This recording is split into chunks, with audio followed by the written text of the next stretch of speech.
Hey everybody, just going to take a quick break from the show to get you styled up with Stitch Fix. Shopping's hard. It's hard. With Stitch Fix, you get a stylist, though, who understands your style, your size, your budget, and they do all the shopping for you. Wow. This is excellent. Shopping, I'm telling you, shopping and figure out your style, it's overwhelming. Let somebody help you when it comes to getting dressed. We don't know what we're doing, so we let Stitch Fix help us out. A Stitch Fix stylist there.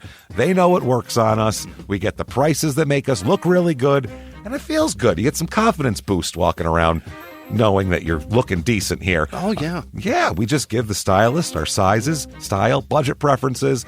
We order boxes when we want, how we want, no subscription or any of that required. And they send called Just For Me pieces as well.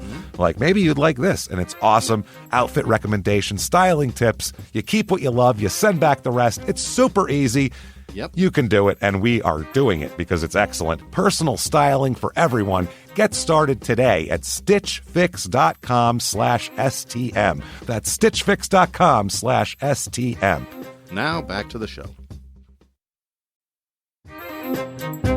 Hey everybody, just going to take a quick break from the show and tell you about Noom. Has Noom helped you? I believe it has. Oh, that's got an app. You can do tracking. It's terrific. It does. Noom builds personal plans that can meet individual needs. That's the thing. Takes into account any dietary restrictions, medical issues, other personal needs. That helps build a plan that works for you. And yes, so I know that you've had your own personalized program here that you've been working on. And it's weight loss This is weight loss results that last. They stick around because you get yourself into a lifestyle change. That's what matters. That's mainly it. You can't just say, I'm going to cut that out for a month and then go back to it. That's not what it is.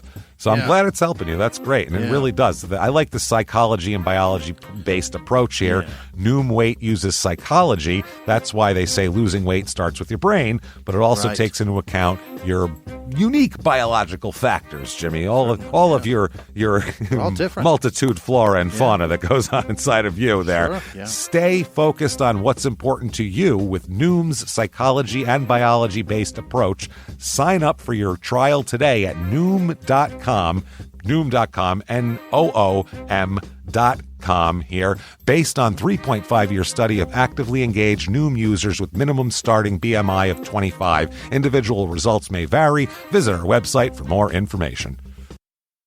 Welch's knows some things make zero sense, like why the algorithm knows your music tastes better than you do. But zero sugar and full flavor? We made that make sense with new Welch's Zero Sugar. All that passion fruit or tropical punch goodness and none of the sugar. You gotta sip it to get it. New Welch's Zero Sugar. Let's fruit stuff up. This week, in Washington, North Carolina, twisted relationships, family problems, and living in a school bus contribute to plans of a slaughter that result in a terribly gruesome scene. Welcome to Small Town Murder.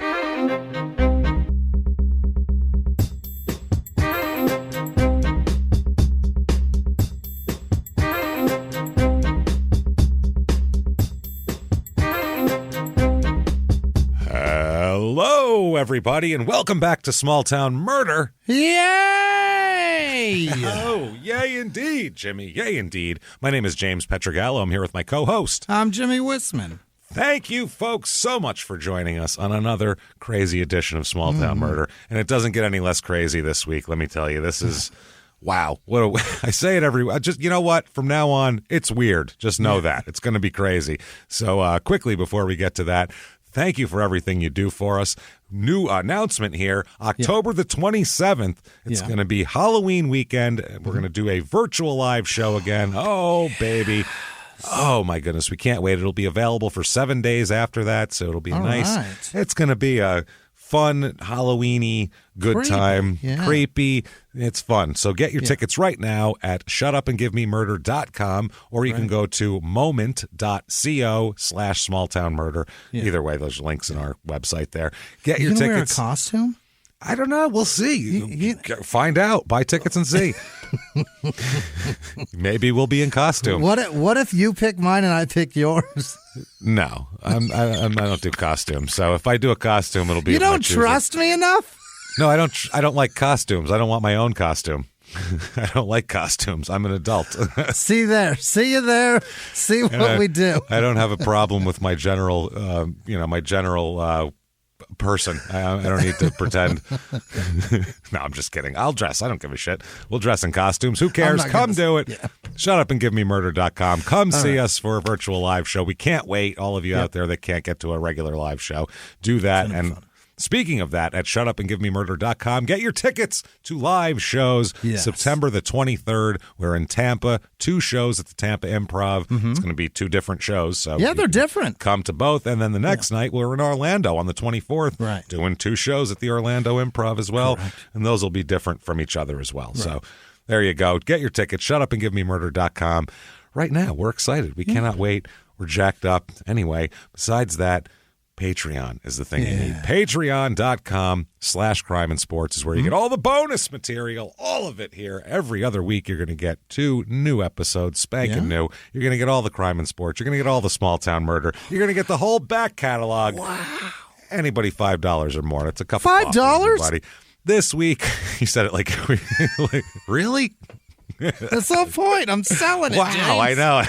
I love it so hard, but I just you sold it so hard that time. I couldn't abide it. I couldn't just sit here and let it go. It was too funny. That was really good. It was really good. You were like one of those like rural internet commercials where they're like, "I can get internet for $29.95." Like that was the way you said it. It was awesome. So. For crime and sports this week, we're going to talk about the part 2 of sex scandals. Yeah. The young lady who wrote her thesis on having sex with as many athletes as possible and detailing and rating them, and it's hilarious. And then for small town murder, we're going to talk about the Most Dangerous Animal documentary on Netflix, which is a guy who thinks his long lost father is the Zodiac killer. What do you think? Puts a bunch of things together, writes a book, and then this documentary just takes it all apart, and it's really crazy. And we'll talk about where that investigation actually stands in real life and all that sort of shit. Patreon.com/crime and sports. And you get a shout out at the end of the show. Right. Jimmy will mispronounce your name. Before we get started, it's the disclaimer. Got to do that. Here we go. It's a comedy show. We're comedians. There's going to be terrible murder. Right. We're going to make lots of jokes. Thing is, they don't really mix. You don't make no one. We're not like, oh my god, they cut her head off. That's hilarious. That's not the jokes. That's not what we're making jokes about. There's plenty of craziness going on around a murder. Certainly. The thought of, hey, I bet we can do this and get away with it. No, you can't. Right there is pretty funny. If you're not very bright and don't have much resources and you're like, I'm going to do that. But you can't. Right there, things of that nature. But what we don't do, we go out of our way not to do, is we don't make fun of the victim or the victim's family. Why, James? Because we're assholes. Yeah. But we're not scumbags. There you That's have how it. that works. So if you think true crime and comedy should never go together, maybe we're not for you, but give it a shot. Either way, no complaining later. There you go. There you go. For the rest of you, I think it's time to sit back, clear the lungs, everybody. Let's do this. And shout, Shut up and give me murder. Let's do this, Jimmy. All right. Go on a trip, shall we? Yeah, Let's we get going. We were in Montana last week for the full-length episode. Boy. By the way, listen to Small Town Murder Express that comes out on Friday nights. Just a shorter, crazier stories. It's great. So we're going to Washington, North Carolina this week. Okay. Yes, Washington, North. I love when it's a state and city name in a place where you don't expect it. That comes up all the time on our show. Really like Maryland, Illinois. It's my favorite place. Well, my favorite was, I think, Nashville, Michigan. That was one of the ones I really liked. It's like that. Doesn't go together at all. So this is all the way over in the eastern part of the state, over in the coastal plains region. Oh. So lots of beaches near there and all sorts. Huh? No, this is not. No? But all sorts of panhandles happening over here. Yeah. No, there is living in a school bus at one point in the story. Oh, Jesus. And not in an Instagram kind of a way either. No. Not like, oh, we spent $150,000 to renovate this thing into a house. Not that. We're talking It's a got school wood bus. floors in here. Yeah, look at this. Isn't this? Here's the kids' room. What? It's a school bus. No.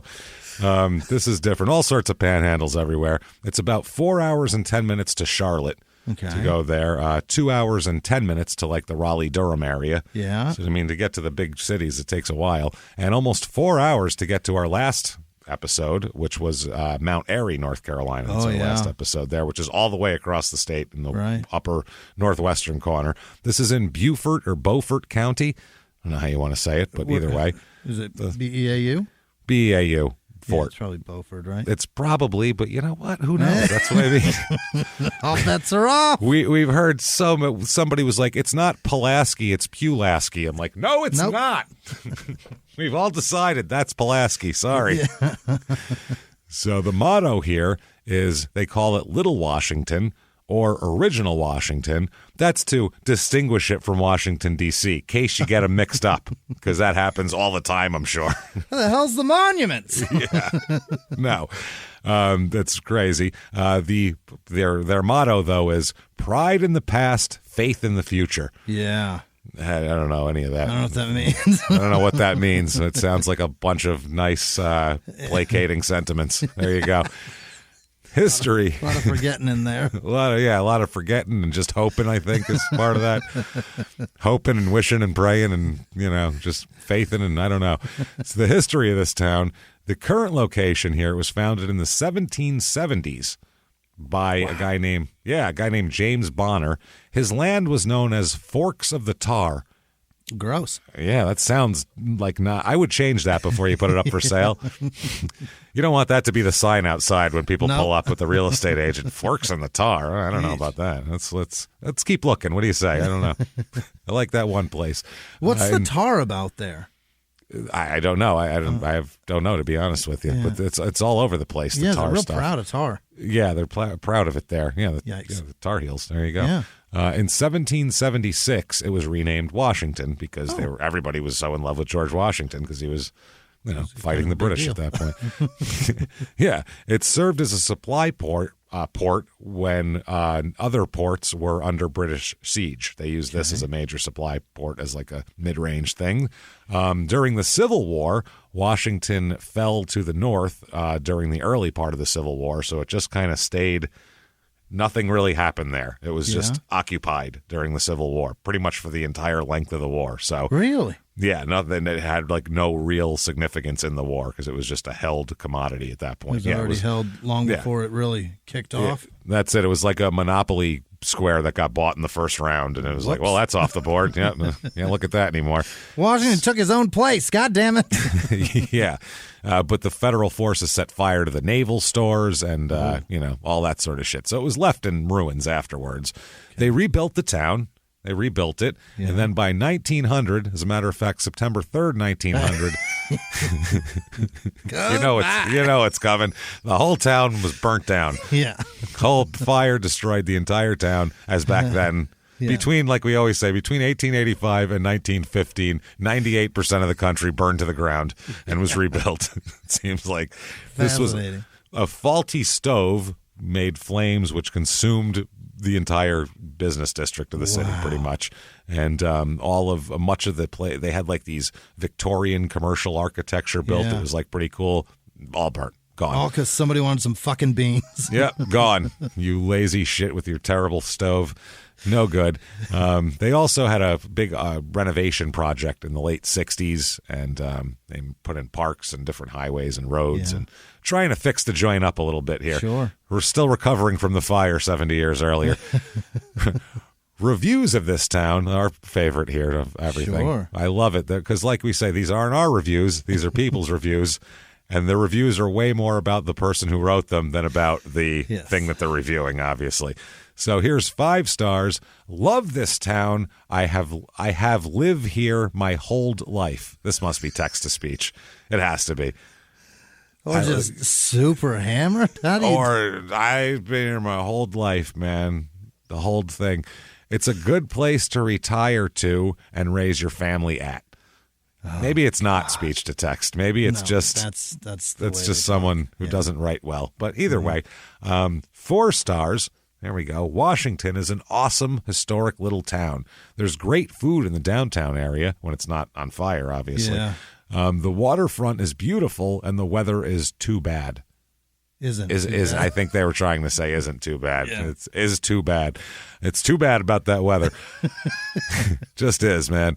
I recommend checking the town out. And if you happen to go out and explore, you should check out the town of Bath, North Carolina. It's about 20 minutes east of Washington. It's the oldest town and is where Blackbeard the pirate would hang out.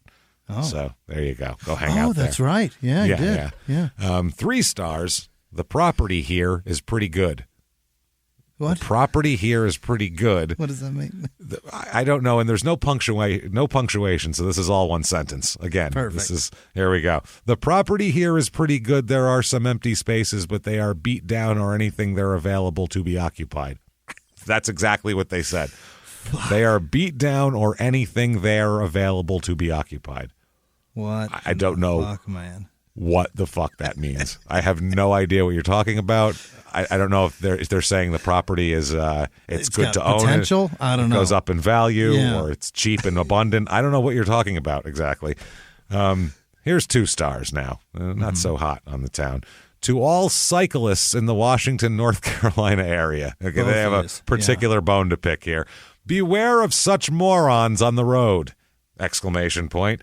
As an athlete, I've ridden thousands of miles in different parts of the world, but never experienced such hostility towards cyclists as here in Washington, Washington, NC. Yeah. For whatever sick reasons, these... This is great. This is weird. For whatever sick reasons, these drivers decide to throw an open soda can into my back. They're pelting bikers with open soda cans. You could make somebody crash and kill themselves, for Christ's sake. Maybe it's not a share row here, sir. Oh, my God. Does it ever occur that such act could take a human life? Think before you decide to do anything like this. How about don't do things like that? Don't throw things at people from moving vehicles. How about that?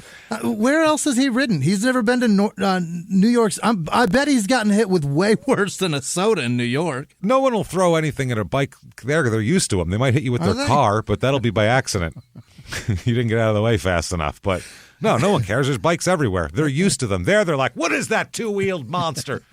It's a 2-wheeled demon from the hell fires. Throw soda cans at it. Hit him with your sun drop. Plate. Hit him with your can of sun drop. Do it. Jesus Christ. And please educate yourself and your young driver of possible consequences. Okay, whatever. People here, 9,487 population. So Pretty good. it's not bad. 54% female, so just way more females than male. Yeah. It's a good ratio town for you gentlemen out there. 41.6 is the median age, which is a couple years older. Shitloads of kids, 0 to 4 years old. That demographic swelling. Just pouring with kids.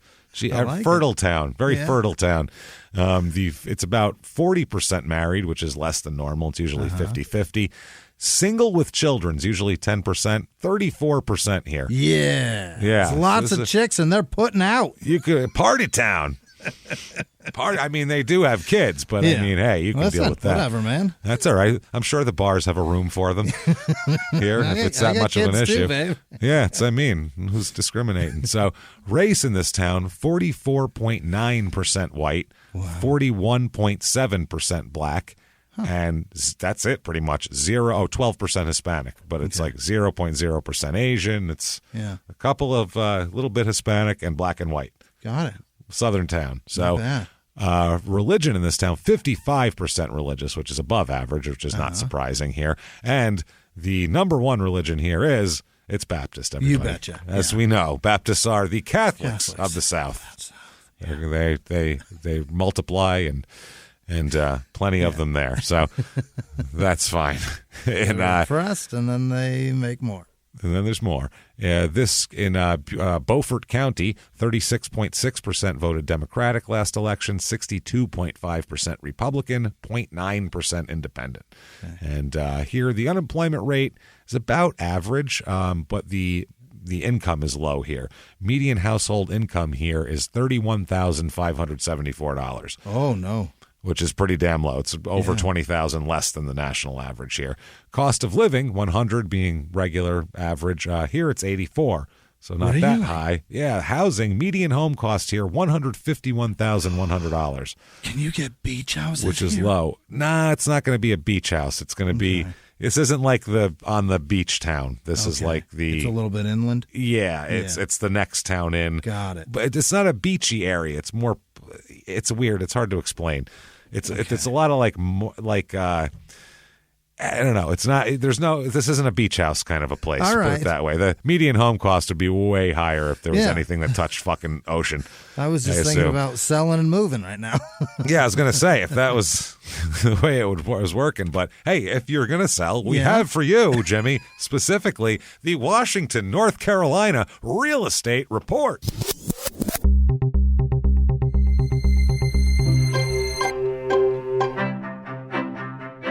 The average 2-bedroom rental here goes for $704 a month, which is Really? You're not getting anything near water for that.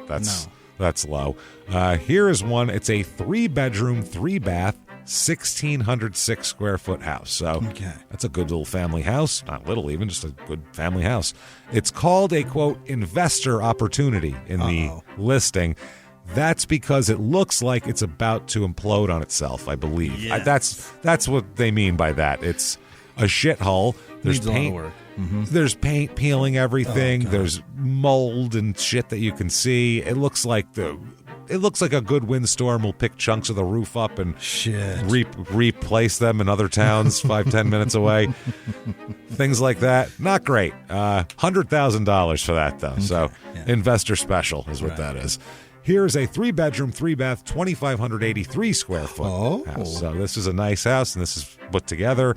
It's very just kind of plain. There's nothing like if you were looking at a bunch of houses, you know how whenever your house or apartment shopping, you'll go, oh, there's the one with that thing, or the one with the living room, or the one with that nice porch. This house, you'd go, which one is that again? It just kind of blends in. Yeah, it just kind of blends in. It's not really that special, but it's a nice, clean family house. $369,000. Hey, so it costs you a little bit. And here's a 3-bedroom, 4-bath, 5,300 square foot house. It has been built in 1991, and it has not. They haven't touched a thing. Yeah. Not 3 bedrooms and 5,000 square feet. 5,000 square feet. Yeah. Wow. So this is built for some space some living space. Yeah, not bad, but it needs a complete renovation. $849,000 for that. So 5,000 square feet though. You're gonna put some money into that thing though. Now things to do here, of course. Oh boy, this is fun. The Washington Summer Festival. Okay, here we go. It includes a street fair, kids events, rides, free outdoor concerts, fireworks, and more, Jimmy. And more. Want to find out what that more is? What is the Shall more? we? Here's the schedule of events here. Oh, this is wonderful. You got your food, obviously, amusements, collection of food for Eagles Wing. I think it's a charity. Okay, that's fine. Fireworks display. Starting off with the 5K fun run. Obviously, let's all get sweaty for no fucking reason. At 8:30 in the morning. So Oh my god! the rest of the day's over for you. What day is this? On Saturday? A Saturday in June. Jeez. A Saturday in June in North Carolina. Let's get out there at 8:30, and then I'm going to walk around in my little shorts all day with chafed fucking nutsack. No, I don't think so. A sweat stripe from tailbone to Yeah. nutsack. I was in the fun run as you're eating fucking Yeah, barbecue. we know. No, Your we asshole's got it, sweaty. Chief. We can see it. They have Little Washington Sailing School boat rides at the sailing school dock. All right. That seems fun. There's a kid zone with family activities. Latin dance partner lessons. Where the fuck did that come from in this whole thing? Does that fit in here at all? That's really Somebody's weird. horny. What if there's Latin? I like when girls shake their butts around. That's all it is. Let's do that. Collection of food, again, Latin dance partner. All you can ride amusements for $25. Not bad. All you can ride, yeah, but they're going to be put together by crackheads out in a field somewhere. So. Yeah, but usually it's like $6 a ride. So It's all true. you can ride $25. Take your life in your own hands. Let's do it. Hey, I mean, not responsible for lost or stolen articles, or lives. if your child is launched into the next county. None of those things we're not responsible for by the fucking spin a wheel thing or tilt a shit, whatever it is. Tilt to spin. There you go. There's a kids with a Z Yeah. hip hop dance. Oh God. That's going to be great, I feel like. Nice work. White Follow that up with the Ducky Race for the United Way. All right, that's Yeah. for charity. And then a Latin jazz performance. They're really into Latin shit here for What is a that? small town in North Carolina. Finally, music by Deidre Ruff. Ruff? I don't know. With 2 F's? 2 R, yeah, R-U-F-F, like a dog says. I don't get it. I don't know. That's her name. I don't know. She sings or some shit. She's got a 2-hour set though, so she better. Jesus Christ! She better do something. 2 fucking hours of this woman we've never heard of. I don't. She better start singing like some Joan Jett covers by the end of it and figure it out because there's going to be some time to I have a fill. feeling there's a lot of covering in there. It has to be. I would hope so. You want 2 hours of original songs from someone you've never heard of? From Barbara Ruff. No. At some point, you're like, Deidre? just play. What was it? Deidre. Play Bad Company or something. I don't know. I'm just tired. Just play I don't something. care. I don't give a shit. Play Foghat. Fuck you. So, yeah. Jesus Christ. Then there is, very quickly, the Carnival of Darkness screenings and celebration. Oh, what is Which that? It's just a festival of like sci-fi and horror films around. It's in September. Some Ozzy Osbourne shit. That's just like horror. I think it's for like foreign indie horror films is essentially what it is. Then finally, NASCAR Day, the NASCAR Day Festival. They cover 1 mile of Main Street in this place, and it's all about NASCAR. And I assume you can pet a NASCAR if you want. You know what's not there, James? Anything that has NASCAR's logo on it. It's just talking about Maybe NASCAR. not. Because that NASCAR has no part of that. That's branded. I think it's, but it's all capital letters, NASCAR Day Festival. I think this is okay. I think this is hooked up. Apparently, this is in Randleman, North Carolina, which is close by. It's the hometown of Richard Petty. So apparently, they made a deal there. So either way, crime rate. What we're interested in this town here, property crime, more than double. Wow. More than double. Yeah, I hope Deidre Ruff has a calming voice and just makes everybody chill out. She's strapped. She comes strapped. That's the other thing. She packs over the shoulder for this event. Deidre is rough. You know it. Violent crime, murder, rape, robbery, and of course assault. The Mount Rushmore of crime is about 50% above the national average as well. It's so dangerous. This town it's rough going, man. Watch out. It sounded like a nice beach town, and now you're like, I don't know about this. Nobody's got any money, and everybody's out to kill each other. Yeah, that's why. Everyone, I guess you're going to have to rob other poor people, which is never a great plan. That's awful. It's never a great plan. I always say, if you're going to rob people who have money. That's just a good. That's just logic. It's just pragmatism. Why are you going to steal their beans and rice? They're just going to have to go steal more. That's not even a moral thing. That's just, hey, if you want shit, you should go where the shit is, probably, not where go steal steaks. Nothing Jesus. is. Yeah. Not Hamburger Helper. What's wrong with you? So let's talk about a murder. What do you say here, Jim? Let's do this. Let's go back in time a bit, a little bit here. Let's go back to 1990. Okay. Oh yeah, let's picture 1990. Yeah. Picture this in your head. MC Hammer's pants are so huge, a good breeze can take him floating into the air with his wonderful dance. Squirrel. Yeah. Vanilla Ice is considered a star. Think about that. Bricks shaved into his head. People think both Millie and Vanilli are still singing. This is a crazy fucking time that's going on right now. Yeah. It's a real weird time. It's a transition time into another era. And here it is, 1990. Let's talk about a young lady, shall we? Young lady. She's about 27 in 1990, born in February of 63. Okay. So her name is Yvette Gay, Gay. Yeah. Now, Yvette, and at 1990, when it comes around, Yvette's been involved with a guy for a few years now. Yeah. About 5 years she's been dealing with this guy named Renwick Gibbs. Renwick? Renwick. They call him Ren. RENWICK. Yeah, Renwick is a lot to say. Renwick's a vamp. Unless you're a vampire, your name shouldn't be Renwick. If you're a vampire, by all means, Renwick's a terrific vampire name. Anyone writing a vampire script right now, name one of them Renwick. It'll work wonderfully. If you're not in typo negative, you're going by Ren. Yeah, you're going by fucking Ren. Absolutely. She's been involved with Ren for about 5 or 6 years. Yeah. And they're deeply involved, as we'll talk about. This isn't like casual. No, there's children involved in shit. Oh. But the problem with this is he's also had another relationship for about 5-6 years. Yeah, he's doing that thing. And that's a full-blown marriage. Yeah. Oh, my. He got married while they were in a relationship, him and Yvette. Renwick.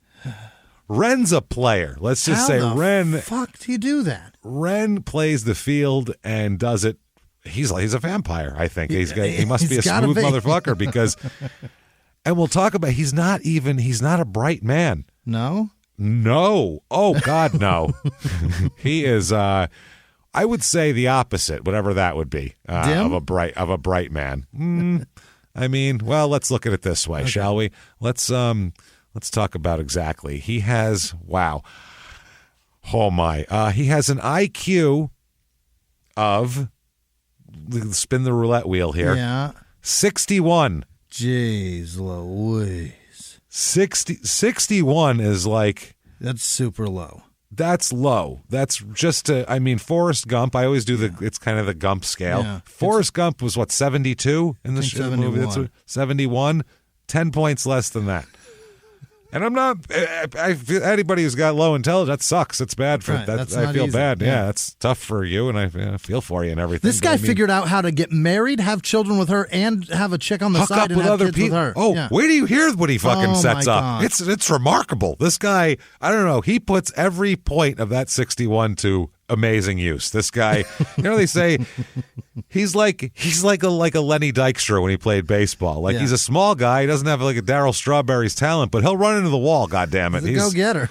Yeah, he's all effort. He's one of he's interesting here. He's got heart. I would say so. He also wasn't very educated as well.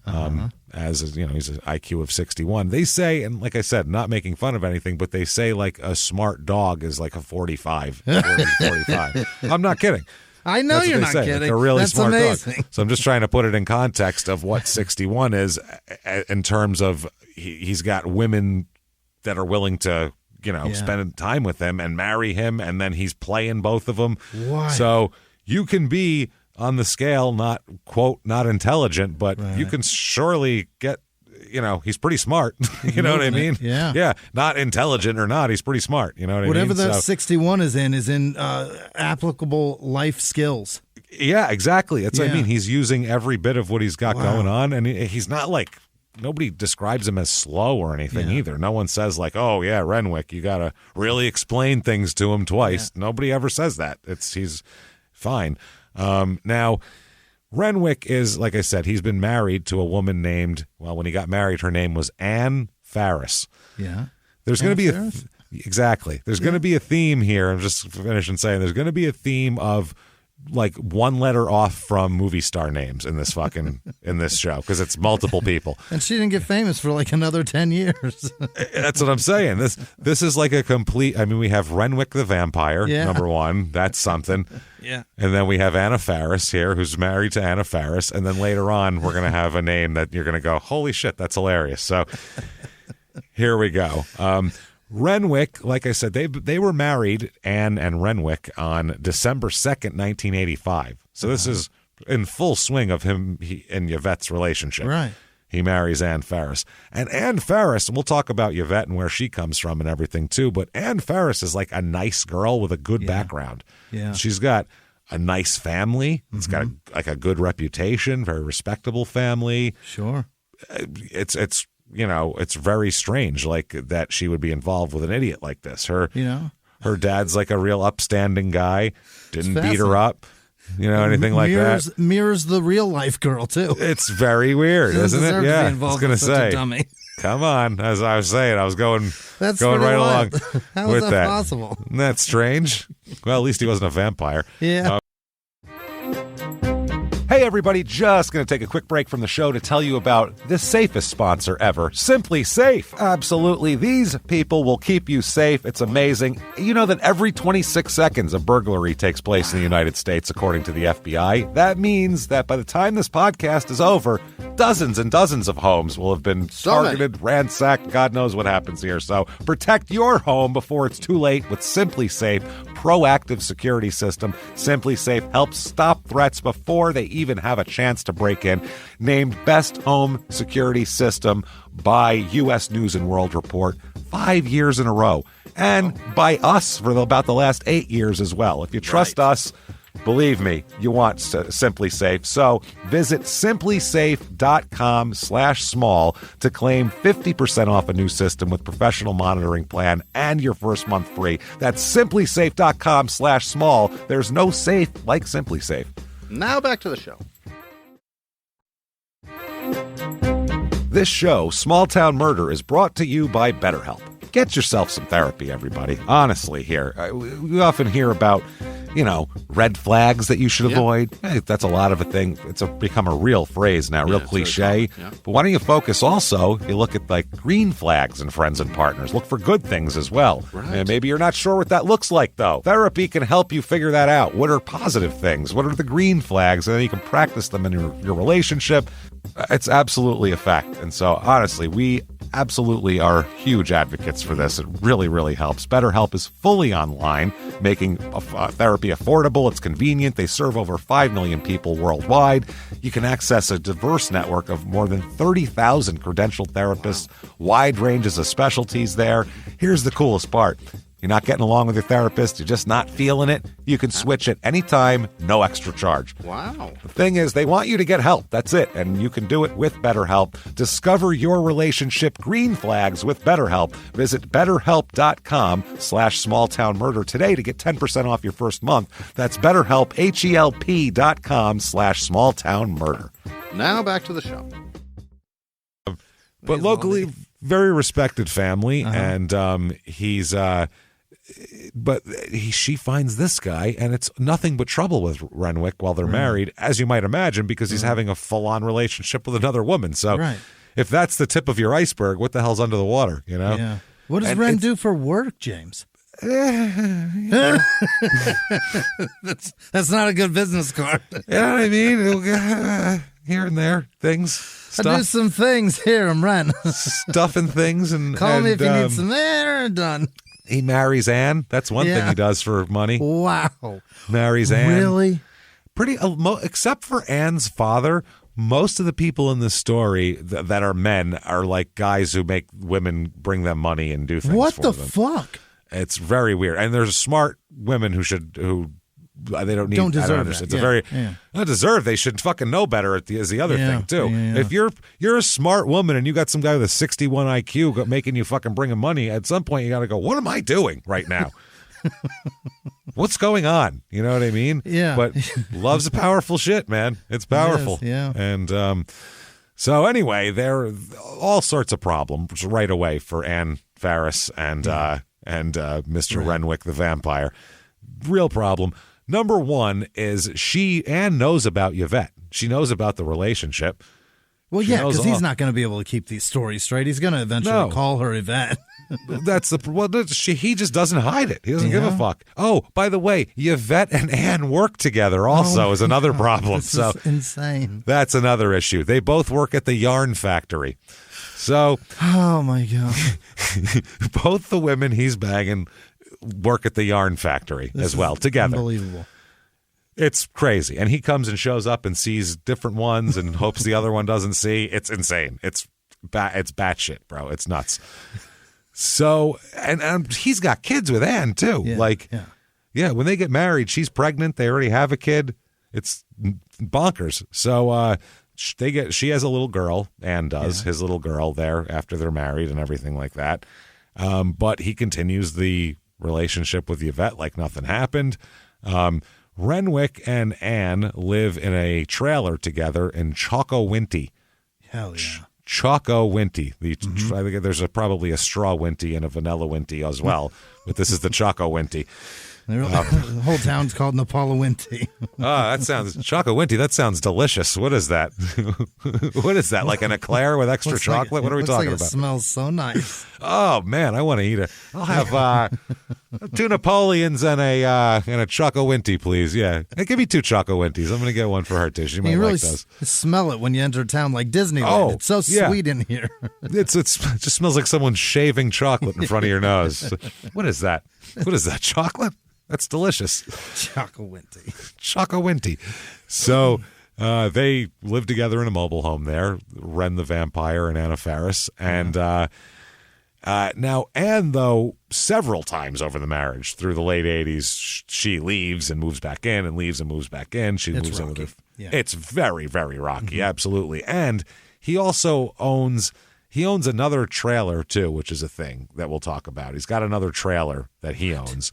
So, yeah, she'll move into that sometimes, and then she'll move back in. She'll move in with her parents. She'll come back in. Lots of separations, most of them based on the fact that he drinks a lot, Ren. He's abusive, and he openly has affairs with, not even affairs, openly has a full-blown other relationship. Right. It's like he's like a mob guy, except mob guys hide that from their wife still. Right. They still say they're going somewhere else when they're going out to bang their gumar. They go, "Oh yeah, I'm going with the guys to a thing," and this is he's like Rosie O'Donnell's boyfriend in A League of Their Own. What's important is he's out of work, he's ugly, and he treats me bad. That's exactly what he is. Yeah.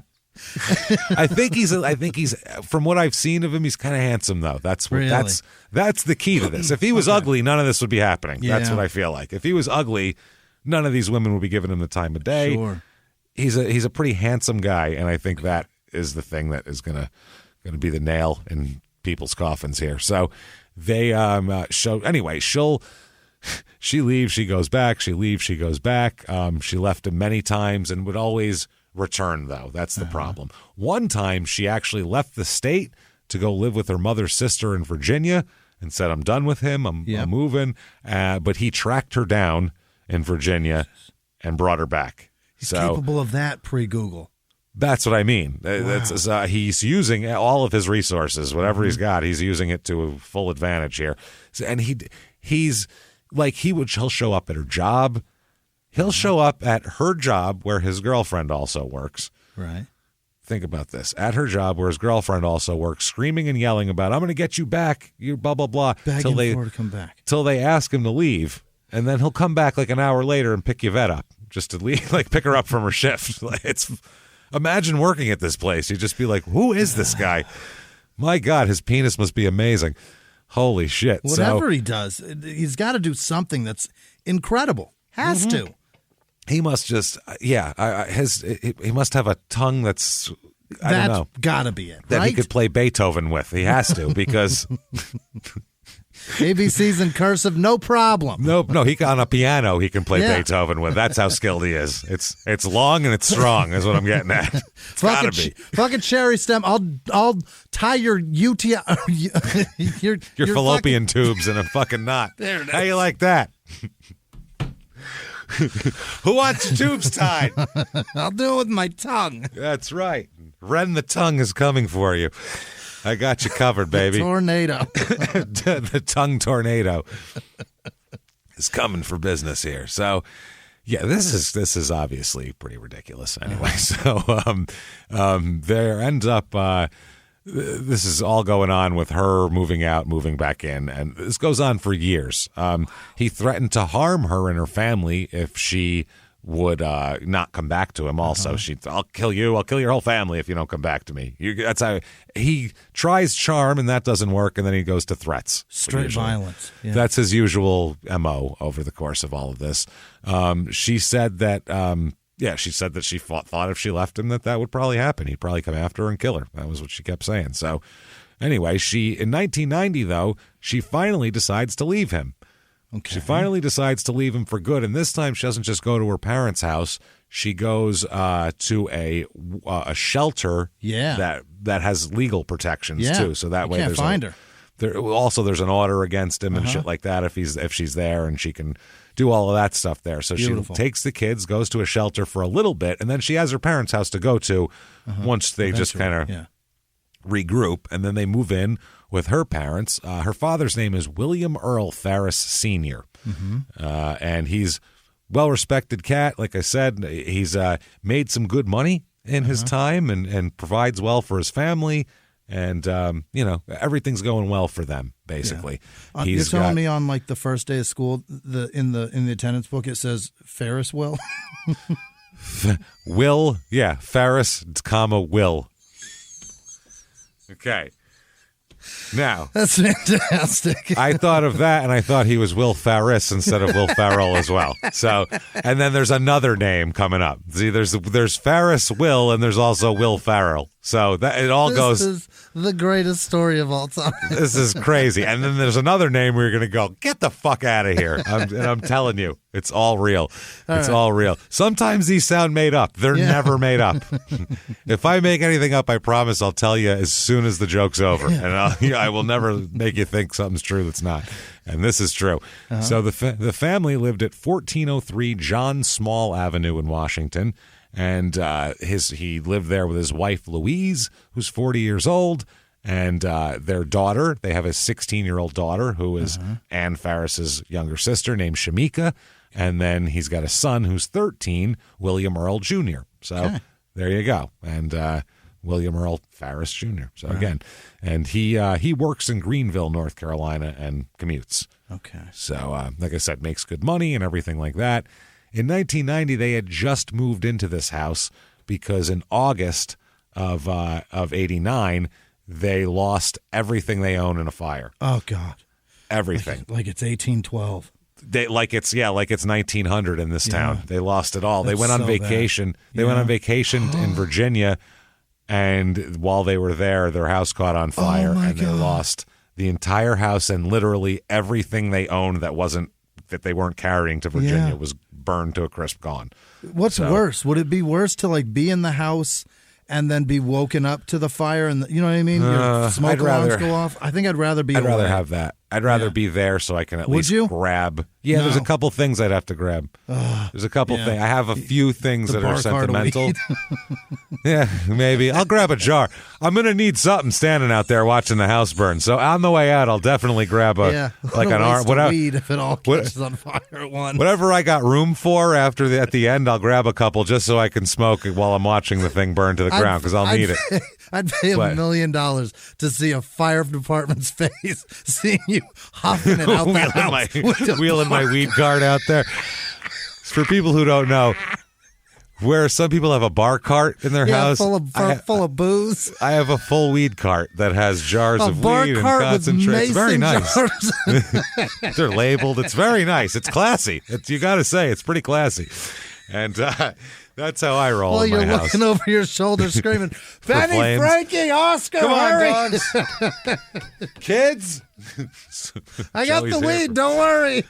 Come on, guys.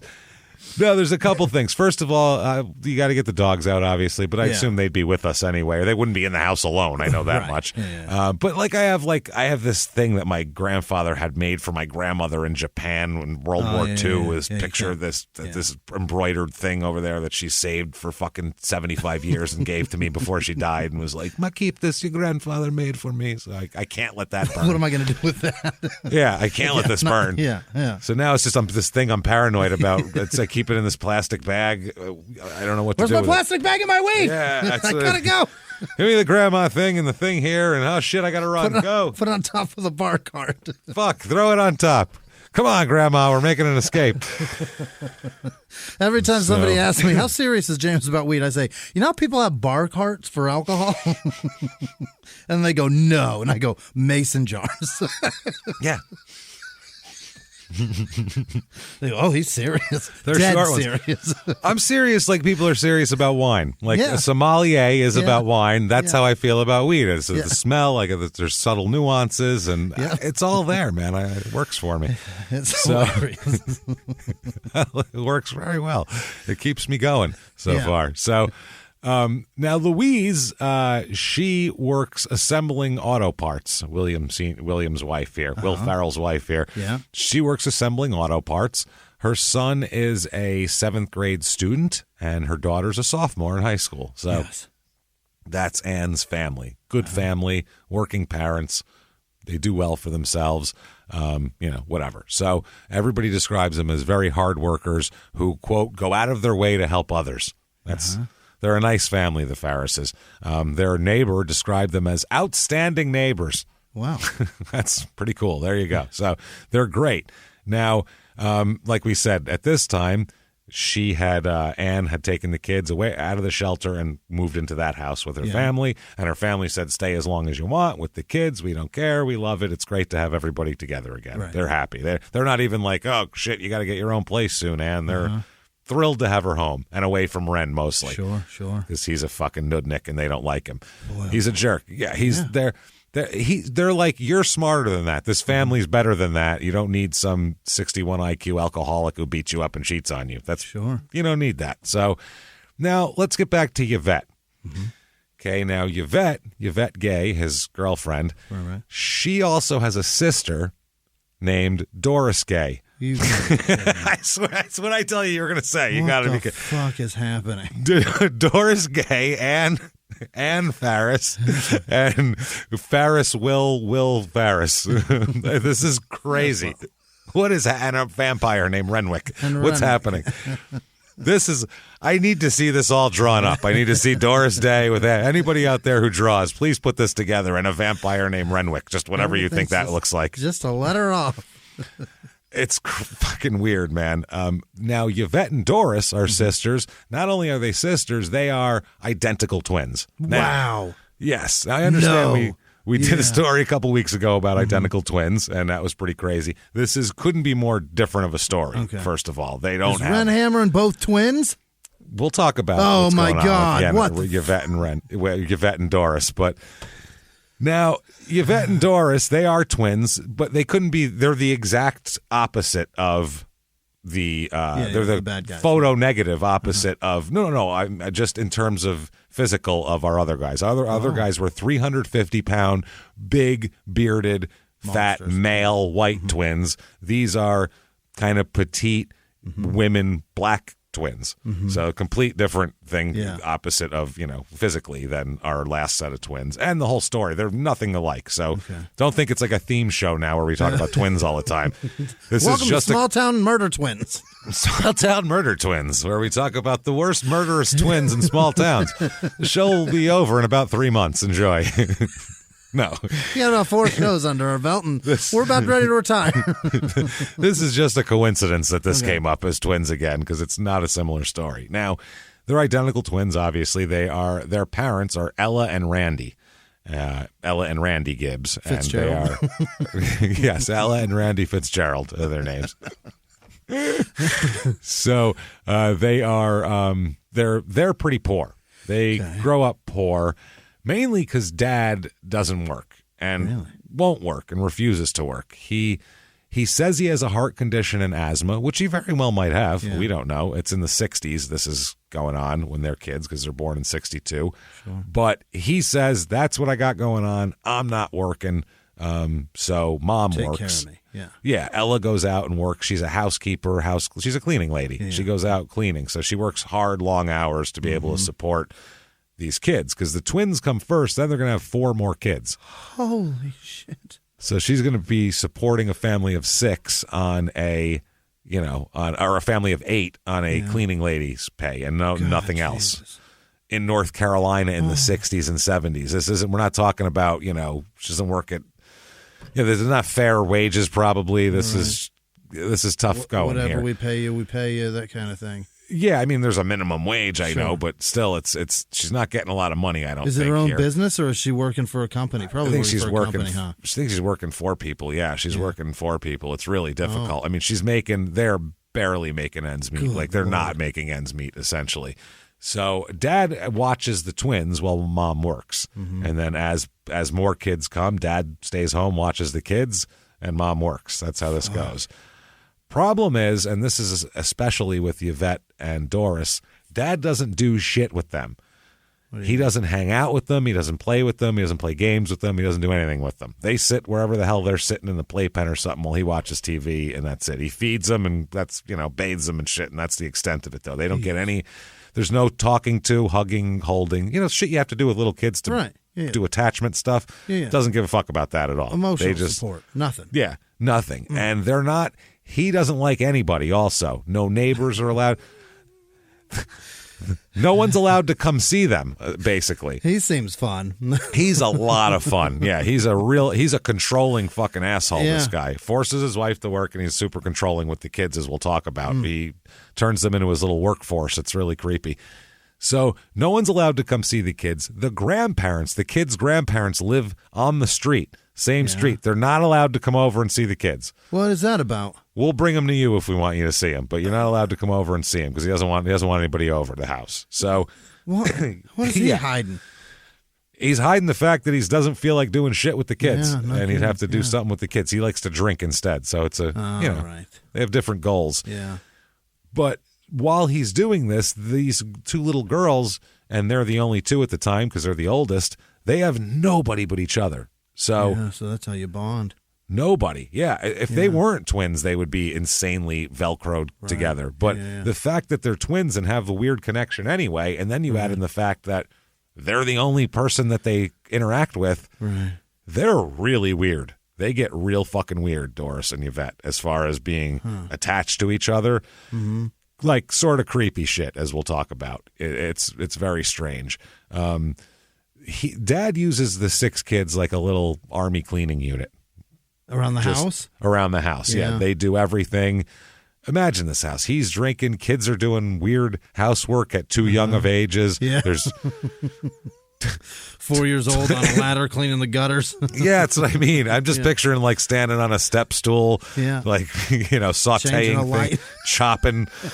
Yeah, changing a light bulb, doing some wiring. Yeah. Little tiny legs sticking out from under the sink. You know what I mean? Just sweating the pipes, Dad. Yeah, it's all. A wrench comes out. Yeah.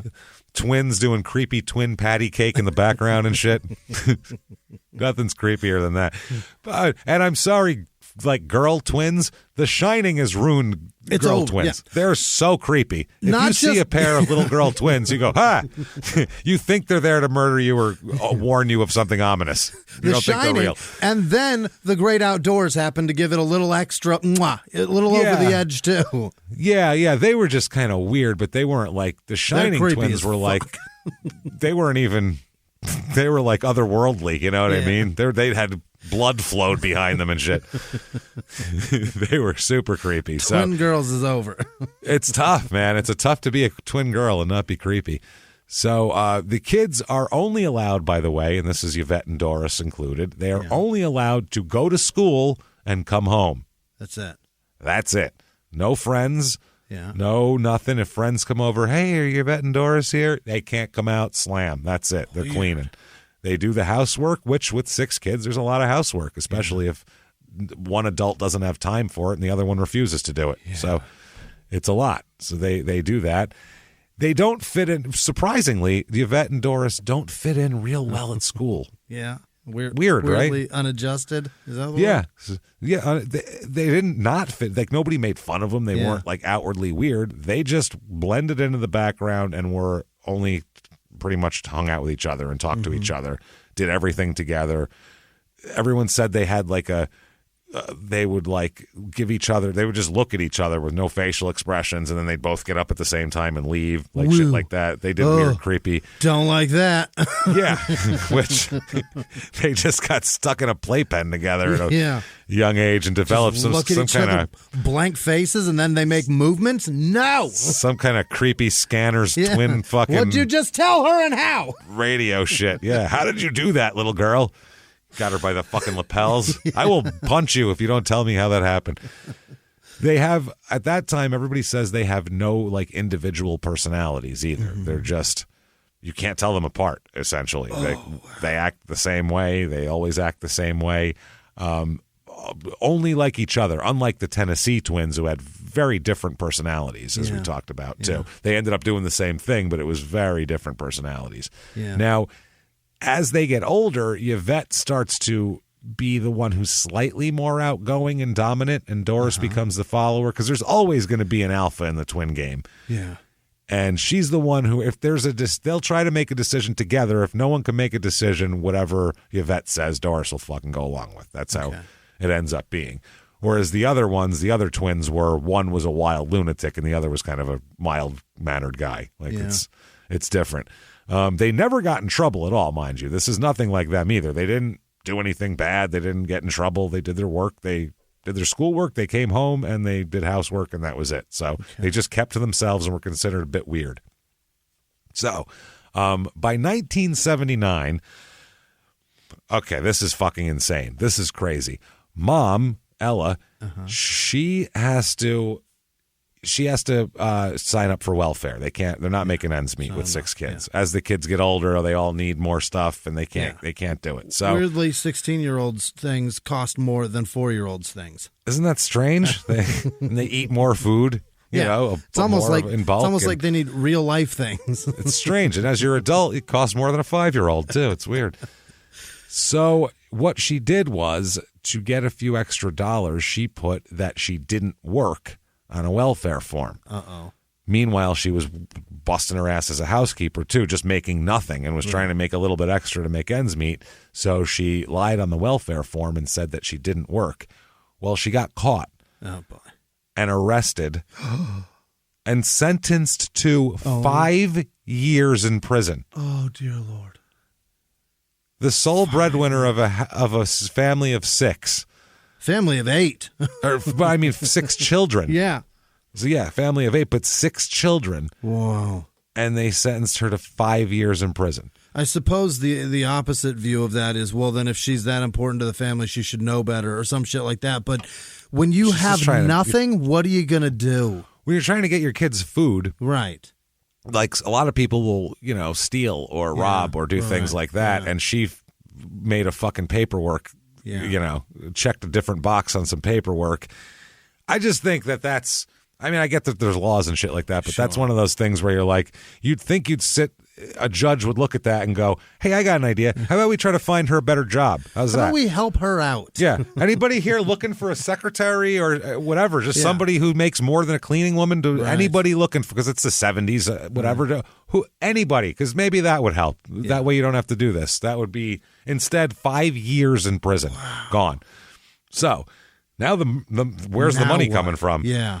Now they're fucked. They have nothing at this point. So they're totally screwed. So you expect, of course, now dad's got to, tighten up the belt and go out there and do some job interviews. No. What did he do? Nothing. Welfared it.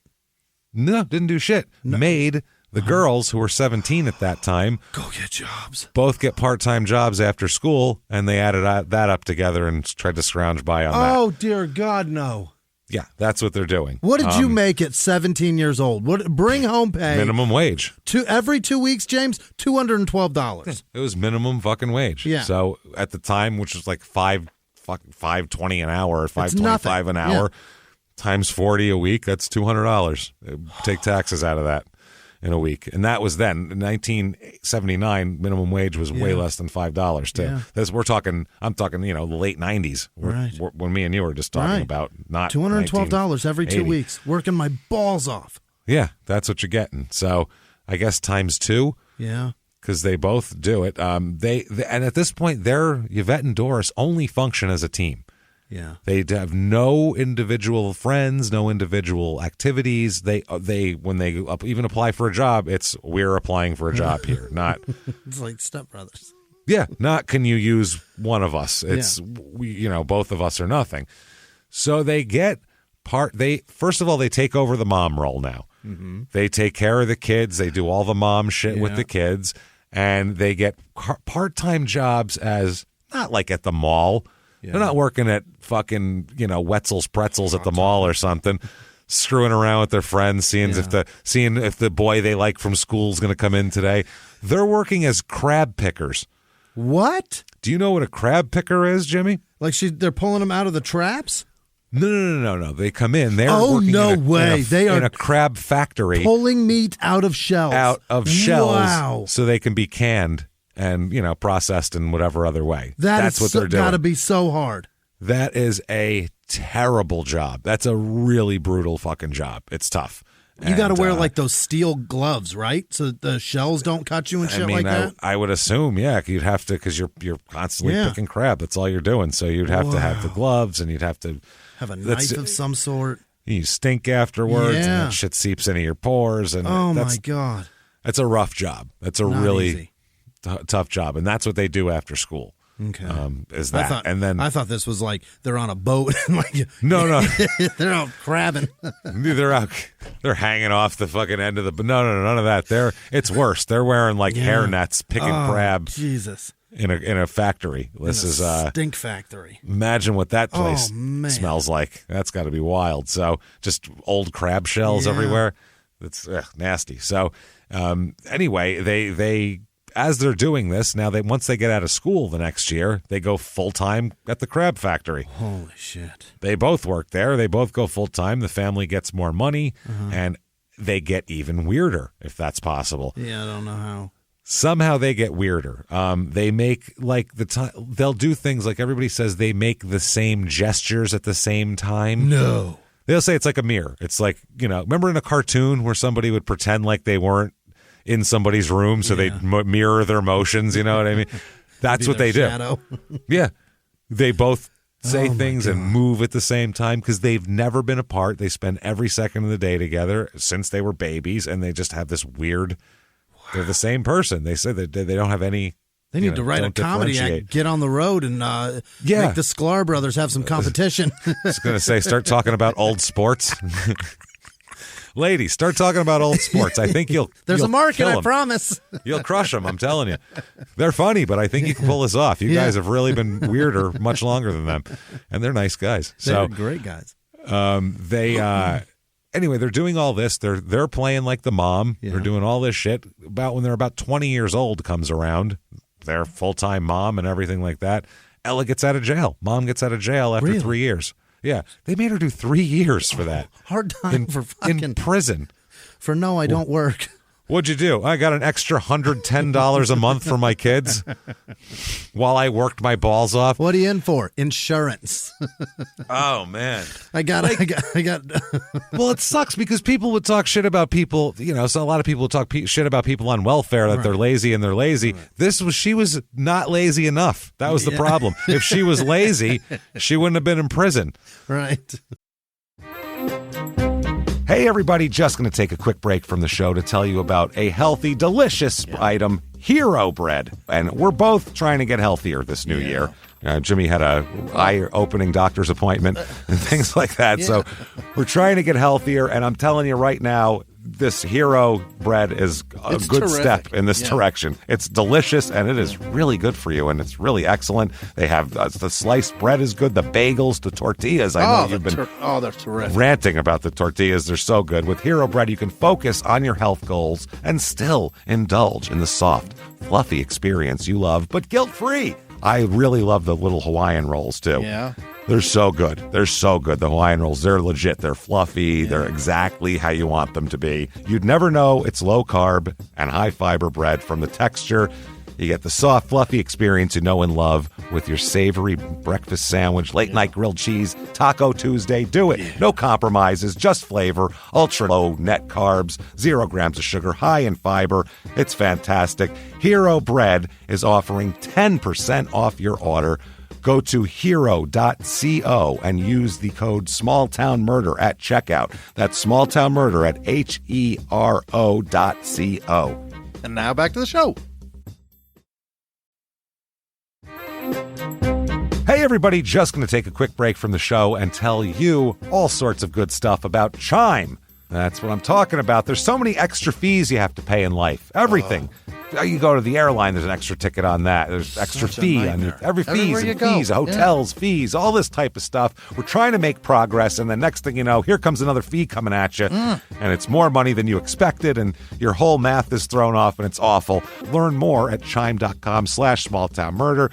Chime is great with that stuff. I mean, you can't beat if your things are a little tight, especially around the holidays or after the holidays. Yeah. You need that money a couple days early, or you go grocery shopping. You got a car payment due. There's so many things that don't cross over exactly how you want them to cross over. Make progress toward a better financial future with Chime. Open your account in 2 minutes at chime.com/smalltownmurder. That's chime.com/smalltownmurder. Feels like progress. Banking services and debit cards provided by Bancorp Bank N.A. or Stride Bank N.A., members FDIC. Spot me eligibility requirements and overdraft limits apply. Boosts are available to eligible Chime members enrolled in Spot Me and are subject to monthly limits. Timing depends on submission of payment file. Fees apply at out-of-network ATMs. And now back to the show. The problem is she's like, well, I'll work for that extra, and you're not allowed to do that. Maybe that I sucks. can make $900 a month. Yeah. Let's punish hard work, I feel like. We should probably do that. What, have you been working to support your kids? You bitch. To jail with you. Like, what? The menial job you do Kind of a doesn't weird- pay your bills, so you took some government assistance to jail with you. To jail with you. Yes, your children need you to eat. I'm sorry. That's crazy, man. I don't know. That's insane. We gotta figure that out. That's great. I hopefully that's not a thing that would happen. I don't know. It's the 70s, so I don't know It's a what's thing that'll going on. happen. So she gets home and expects the whole family to be happy to see her, and the little kids are happy to see her, and the husband, I suppose, is happy to see her. Who knows with him? But the twins, they won't even. She goes to hug them, and they won't even hug her back. They want nothing to do with her. What is that about? They're mad she's home. Why? Because she's gonna take over what they've been doing. No. Replace us? I'm the mom now. That's what they say. Yeah, we're the mom. We do all this shit. We cook. We fucking clean. We take care of the kids. We work. We don't need you, basically. That's their whole thing. What a crazy fucking approach Yeah, to this. How about this you is get crazy. a vacation now? No. They're like, mom's a bitch. Like, they'll take her food and throw it in the garbage when she cooks it and tell her they don't want to eat it and you don't know what you're doing, we'll cook. And they really fuck with their mom. And the dad takes their side. Like, well, I don't know. Maybe you should be better. Like, he doesn't intervene at all because they do whatever he wants. So, What is happening? yeah, Ella just ends up, they just shunt her off to the side, and Ella just takes it because she has no choice, basically. They won't give in, and there's two of them, and they're really aggressive, and they just... I did time for you. Yeah, what do you think I was doing that for? It wasn't like she was out, hijacking trucks, fucking around, having a good time or something. She was being a cleaning lady, getting a couple $100 in welfare payments so they could all eat. She wasn't running a Ponzi scheme to buy a yacht and leave the family. She's trying to take care of all of you. It's Evidently insane. illegally. To the point of risking her own ass, but Yeah. they don't see it that way, basically. Unbelievable. They see it as we don't need you. So what mom does is she keeps working and she takes extra hours and just basically is at home as little as possible. She works as much as she can so she's not home because it's weird there. What a terrible life they have given her.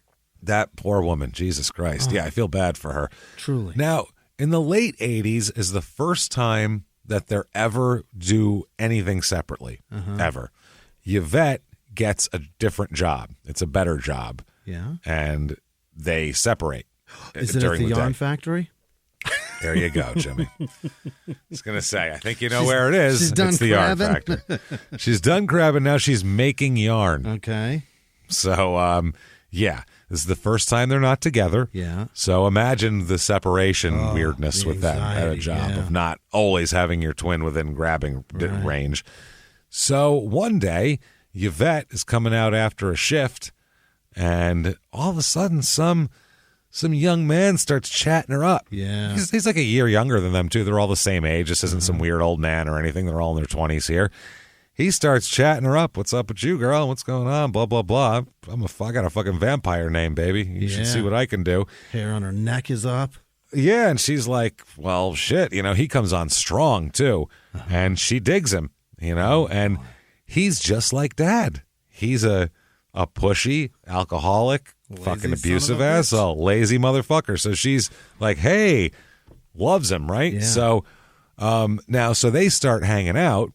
And by the way, she's fully aware that he was there to pick up his wife from fucking work. So that's how they met, was he was already with Anne, and then he meets Yvette at the factory, so he just starts fucking them both. Holy. He marries Anne in 85 and just keeps going, keeps doing this shit. I am shocked. That's some balls, man. The amount of balls on many of these people in this, between the names and the ball sacks on these people, I'm blown away by this shit. The fact that every character in the story. The fact that these lives parallel each other in the same location is staggering. And they actually intersect at some point. And then overlap. There's no reason for this. No, this is bonkers. These are two separate, insane stories that somehow are one. I don't know what's going on. Renwick the vampire and the evil twins are somehow the creepy shining twins. So after a bit of this, not too long, Doris starts hanging out with them as well. Oh, my God. And they just hang out as a 3-person couple, basically. As a Doris. throuple. Yeah. Doris and Yvette act as one person, and then he's the guy, and that's his other relationship, along with he's got his wife and kids at home. He's got a throuple with twins, which is, I mean, that's identical weird too. And gross. Yeah, it's definitely gross. a little creepy. Regardless of their weird personalities together, it's still fucking weird. But the thing is, we don't think no one thinks he fucks Yvette, or he fucks Doris though. Yeah. He fucks Yvette. They take completely separate roles in the relationship. They are one personality split in two. Yeah. Doris is the housewife. She likes to nurture and cook and is like more of the friend. Like he has like deep conversations with Doris. She's more open to that. Whereas Yvette's more the alpha and a little more aggressive and the one that fucks like a maniac. Yeah. Does Doris just like sit in the corner and say the dirty things? No. Yeah, she's like, you should do that. Yeah. She throws her voice. Put your finger in my asshole. She just throws her voice. No. It's that's the separate roles. Wow. So basically, he's got like these two. He's got the nice girl and the bad girl, and they're identical, and they're both in the same fucking house together, and they're separate people. It's the weirdest shit in the world. I don't know what's happening. It's two sides of a personality. Yeah. Yeah, someone needs to write this book here. So now remember, he's also married with kids while this is going on. So he's got a lot going on. Boy, does he. Imagine this. You're banging. This is. I can't get over your name's Renwick. Never mind that. Now you're banging all these people. Your wife's Anna Faris. You got Doris Gay over here. This is so weird. The whole thing's weird. Unreal. It's so strange. So they get angry at him that you're always spending time at your house. Why are you always with your family? With your family. They're like, stop doing that shit. So what Yvette does is she stops all of her birth control and tries to get pregnant and achieves this. Yeah. So then she can, because he was like, well, I got a family, I got kids. So now she's like, well, if that's what it takes, then fine. Now you have a kid here too. So why are you going over there? Oh, God. Trying to make an even thing. So they have a little girl as well. And Yvette and Doris, by the way, this is the craziest part of all. Yvette and Doris, and soon to be their little girl, live in a trailer owned by Renwick and Anne. Oh, boy. So, and she knows it. She knows about it. It's not like she doesn't know. She knows they live there. She knows that's who he's fucking. Yeah. And he's just got these two separate places he goes where he's got the twins and he's got his family. It's the weirdest arrangement I've ever heard of in my life. 61 IQ. Yeah. 61. This guy. Keep that in mind. The fucking game this guy has is amazing. I want to be impressed by by what he's accomplished, but it sounds so exhausting for somebody. You know what I mean? For somebody that that's limited in capacity upstairs. That's incredible. That's the thing. It's amazing that he's limited in capacity and can do this, but at the same time, it shows that he's limited in capacity, that he would want this. Yeah. You know what I mean? This is very dumb. It would be hard to do this, and you'd think you'd need to be smart to do it, but you'd need to be smart to go, that sounds terrible. I'm not doing any of that. That's fucking crazy. My wife's going to freak out. I'm going to be arguing with her all the time. I'm arguing with two people over here that look exactly alike and work together. That's not going to be fun. I argue with everybody because all day, people are telling me that's not how that is done. Nope. No matter what I'm doing. No matter what. They're always just like, no, hey, you're doing it wrong. Stop. Self-checkout is a motherfucker. It's going to catch on fire. He hears that a lot, too. You're going to set it on fire. He's like, I don't even know why. He doesn't know a lot of things that are going on. This is what's happening with these people. So I don't even know what's going on. So it's crazy. So anyway, Yvette gets pregnant again. Yeah. And has a boy now as well. So the twins and the boy and the girl live in the one trailer, and he lives in the other trailer with his wife and goes back and forth. So that's the setup here. Now, Anne finally by 1990, Anne, who's known about all this for years, finally tells Renwick, "You got to kick them out of the trailer. This is ridiculous. Yeah, this is too much. You can't keep a spare family in the backyard. I can't deal like this is so weird. You have like a whole weird cult thing going on back there that I don't want any part of." So he does. He kicks her out. He kicks them out with two babies. Yeah. But he does feel like he needs to find them a place to live because those are his kids and, So whatever. Responsibility there, yeah. So what he does is he moves them into an old school bus that he buys. What? He buys a broken down school bus and moves them into it. Moves the children. Oh my God. Imagine. In North Carolina. Yeah. Imagine in the who summer. you're dating brings you that. You can't be in the trailer, but He's like, "Listen, baby, I'm gonna find you two a place to live. I don't care. No, you and the kids. No. You're the most important. I know, but she's just making a scene. It's fine. I'm gonna find us a place to live." And then he honk. He fucking pulls up. What the fuck? Is that a he blooper? stops. He fucking that big wheel and the stop sign comes out and the door opens and he's like, "Huh, ladies." And they're Are like, you taking us to the place in this? What is Are you going to pull this in front of our house and then pull it away to reveal it? Is that what you're going to do? Like a reality show? What's going on here? And he says, No. You're going to live in here. What? This is where you're going to live here. We're going to live in the thing that they transport prisoners in? Yeah, it's great. You're going to love it. You're going to love it. It's terrific. Oh, God. A lot of gum under the seats, though. This thing was in use recently.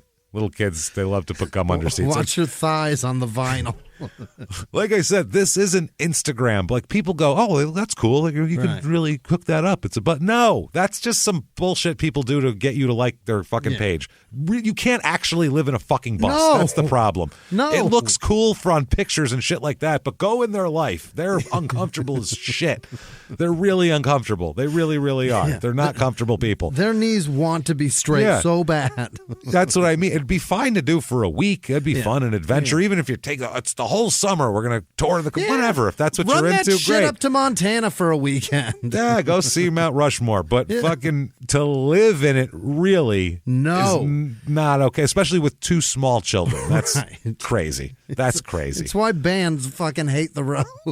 Yeah, and those are nice tour Those are buses. beautiful. They have beds and rooms. Yeah. This is a school bus. No. That's what all this is. This is like somebody was using this in junior high, and then they took it out of commission because it was too expensive to fix, and then this guy had it towed to a lot. Jesus. And said, "Live in it."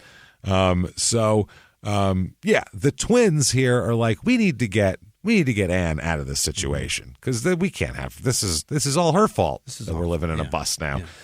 So, but while they're thinking that, Anne takes what they want, and does it anyway. Even not knowing that's what they want. That's when she leaves him for good. Was right about that time where they were pissed off living in a school bus.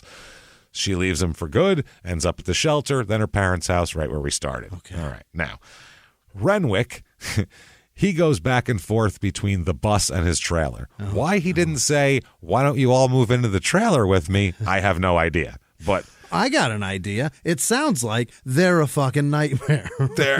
Maybe. I don't know what it is. Or, hey, you guys take the kids and live in my trailer. Yeah. I'll live in the school bus. Yeah. Well, if you want solitude. But he's like, "Bye, ladies," and fucking closes that school bus door, snaps shut behind him, and he goes home and sleeps in a bed. So, and he wants Anne back, too. This whole time, he's still trying to get her back. He's dealing with these two, and he's trying to get her back. He's showing up at the job all the time at the yarn factory, yelling at her and shit. "Oh, you're gonna, you'll love me again. You're God damn it, love me." So here's a local person here. He said, quote, "He's been staying with them," talking about the twins, "in an old yellow bus registered in his name, way back down a road in some woods." Ugh. They set up house in it with a place to cook, an electric generator, and an outhouse in the back. Okay. So they have a generator and like a They're camping every hot day. plate. Yeah, a generator and a hot plate and a shit house out back. That's not a way to live. That's not with children. No. Not with small children. That's great. That's a way to camp for a little while. A weekend. Or a week. Yeah. A week or at if a you're time. you're a fucking hippie or if you're 20 and you feel like whatever, enjoy. But That's if you have Burning children, Man, for Christ's sake. yeah, enjoy. Knock yourself out. Woodstock 99 was 10 times worse than this. We get that. But this, that documentary's fucked. So It really is. that's a mess, man. Jesus Christ. That you just see that and you go, oh, a lot of our society is making more and more sense every day when you watch Woodstock 99. You're like, they were that age then, and now I get it. Okay. Yeah. That's why people are assholes now. But it's 'cause also- they were assholes then. Every generation has that festival. Yeah, That's a Altamont. disaster. Yeah. You had Woodstock, then Woodstock 99, then you got Fire Festival. Every generation has that. The hippies piece- had Altamont. They Yeah. had the Hells Angels Yeah. killing people, and then we had Woodstock 99. Yeah, there was also And, the other Woodstock, the original, that was a piece of shit too. But people loved that though. Yeah, That wasn't a disaster. It was still a mess. Still mud and shit. Oh, they're outside in Yeah. the summer, yeah. But people enjoyed it because Yeah. they weren't being charge $4 for a bottle of water when it was 97 Yeah, yeah. degrees. They And were having all their water taken away from them when they Yeah. enter. the original Woodstock. Once they knocked the fences down, they said, "Fuck it, just let people in." They said, throw "Just the let them party." in." Fuck Yeah. it. They said, Yeah. "Just make it a party at this Yeah. point. It'll be cool advertisement. The movie be a will big look deal. cool." Yeah, it they were sure filming will. a movie. Yeah. They were like, "The movie will look fucking cool with all those people there," and it did. So 99 was not good. no, that was a corporate mess in an Air Force base. That was a weird. We are about 10 years away from the next one. Oh, Jesus. It's going to happen Let's again. Not. Let's not. Let's just not. It'll be inside of a volcano. We dare it to erupt. It's Erupt Fest 95. 2095. It's gonna be one of the fucking Burning Man shows or Coachella, but one of them's gonna burn down and it's gonna be a fucking bloodbath. It's going to be coming. Well, we had Fire Festival, Yeah. so that should keep us going for about 20 years. It's gonna be that one that Rolling Loud. That's the one that's gonna fucking melt down because they do. They'll It happen. constantly is every time there's Didn't a fucking they just have problem the there. one? Was it like last year where and people somebody got died. trampled to death at the People- So that's fucking 13 happened. people. It happened again just recently. Yeah, They just did it it somewhere happens else all the time. Every time the festival. Stop with the festivals. Stop it. Yeah, it's too many Knock people it the to fuck cram off. into a place. Yeah, Stop. Go see individual bands. No more compilation concerts. I understand it's nice to see them all at once, Right. but 40,000 people at a time in a theater. It's fine. Stop it. We don't need It's this too much. madness. so now Renwick has a plan. Mm-hmm. Okay, now let's talk about May 29th, 1990, when kind of everything comes to a head here. He shows up at the bus this day. Yeah. Ladies, he pulls on up. Hey. And he pulls a dog out of the car. Uh-huh. It's Ann's brother's dog. Oh. Okay, I guess it lives at the parents' house. Now, Ann's parents' house. He stole it from her parents' house for some He reason. stole that from the seventh grader? He stole the dog from, exactly. child. The kid's dog. Yeah. Yeah, he stole the family dog from the Yeah. parents' house is what he did. So as he does this, he pulls it out of the car and begins beating the dog. Oh, my God. So the dog bites him. Yeah. Which Attaboy. Good to be boy. expected. Yeah.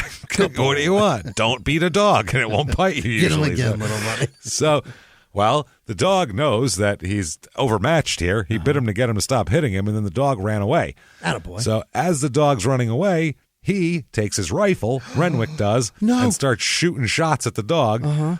The dog, he's a terrible shot. He's a moron and an alcoholic, and I'm Yeah. sure he has got shaky hands and everything Yeah. else. So the dog escapes and runs off into the hills. And they can't find him. So He there went you go. and found a new The dog family. escapes. That's what happened. The dog escapes. In our minds, the dog went off, and he did. He found there was like a little cabin with a little ring of smoke coming out of the chimney, and he looked inside, and it was a wonderful family, and they were eating breakfast together. And he scratched on the door a little, and a little tiny boy, little round-faced cherub boy, came to the front door, and he opened, and he said, "Oh, Mom, Dad, a puppy!"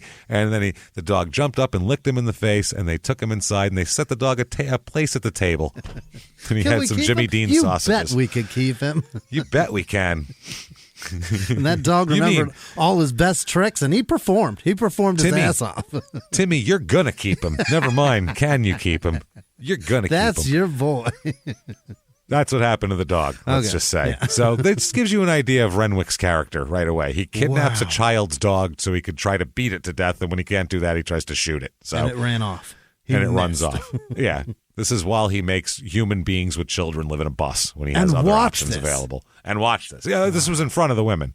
They didn't give a shit. So now, Anne that day, his wife, Anne Ferris, she worked the midnight to 8 a.m. shift at the National Spinning, which is the yarn factory. That's her life, man. Now, she mostly uses her dad's car. It's a blue 1982 Pontiac station wagon.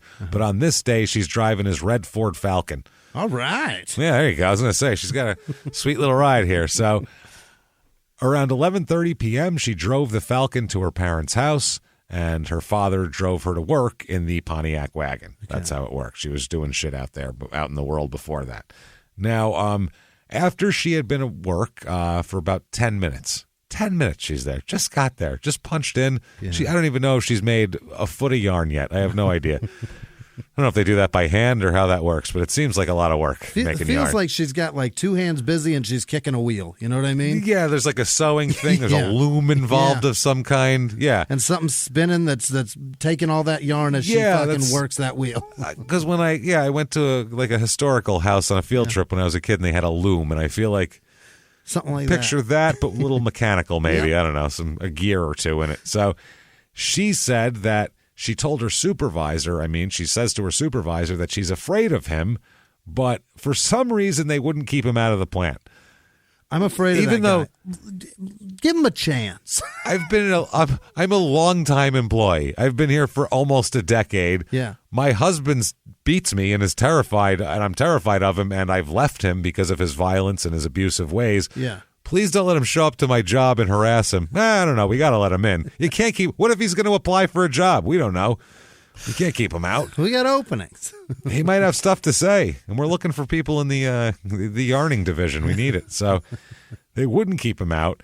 Anne told him, "I don't want to talk to you. Why don't you go back to Yvette, your new wife?" Is what she says. Go back. She's your new wife, and that made him all sorts of pissed off too. Don't you tell me what to do and all that kind of shit. So in the past, he would get angry at this sort of thing and sometimes physically assault her or threaten her and things like that. But today, he was just calm about it. He was just chill. He was like, all right, that's it. And then her supervisor, because it was a loud argument and was distracting from the yarn making, her supervisor asked him to leave at that point. So why don't you take off and, cool down and all that sort of shit. So he said, yeah, you're right. I should take off. And he left very calmly, okay? He says that he last saw her around midnight that night is when he left, right? Because it was right after she got there. Sure. He left the National Spinning Company there and spent the night at the converted school bus with the gay twins. Yeah. So the next morning of the 30th, Doris woke him up because she needed a ride to work. Give me a ride, motherfucker. So he took her to work at about 7:30 a.m., Then he went over to his sister's house, who she'll come up in this too, to his sister Alice, and then he went back to the bus. Okay. So dropped her off, talked to Alice, went back to the bus. He tells Yvette he's going back to the National Spinning here to see Anne. Uh-huh. So he left the bus again about 7:55 a.m. But when he gets to the National Spinning, Anne only works till 8, so she's gone. Sure. And he knew that. He missed her. He thought maybe he'd catch her coming out. So she already left. He comes back to the bus. All right. He lays down for a while, takes a little rest. A long day for old Ren. He takes a rest. Then he wakes up and he's like, I'm going to go back to my house. So he goes to the trailer in Chocowinity there, or Chocowinity, where he he talks to his sister Deborah and persuades Deborah to go to Washington with him. Not D.C., Washington, North Carolina. Come with me. Yeah. So his sister, Deborah Blunt, which is a great name. Yeah, it is. Deborah Blunt, she lived in a trailer park in Chocowinity as well. She, by the way, at this point, she had been keeping he and Yvette's 2 children at her house while they lived on the bus. Mm-hmm. So better than having the kids on the bus. So she lived there. He lived near her in the trailer. That's where their trailers were, in the same park. So around 9:30 a.m. on May 30th, which is that next morning, she saw him there. She said he seemed nervous and in a hurry at that point. Yeah. Which doesn't make any sense because he had just laid down for a while and then drove over there. So he said that he was asking her to help him persuade Anne to come back to him. Yeah.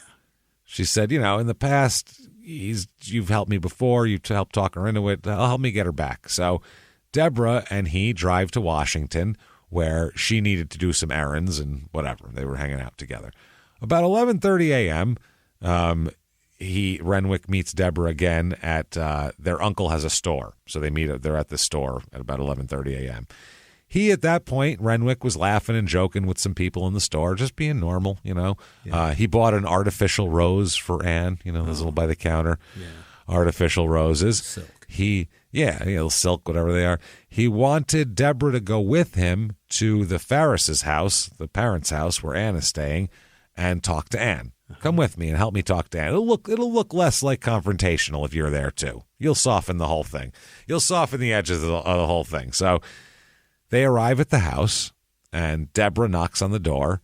No one answers. So she's like, I don't know what the fuck you want from me. Yeah. He sent her up to knock on the door, first Nobody's of all. here. Let's go. Yeah. Nobody's here. She walks back toward the car.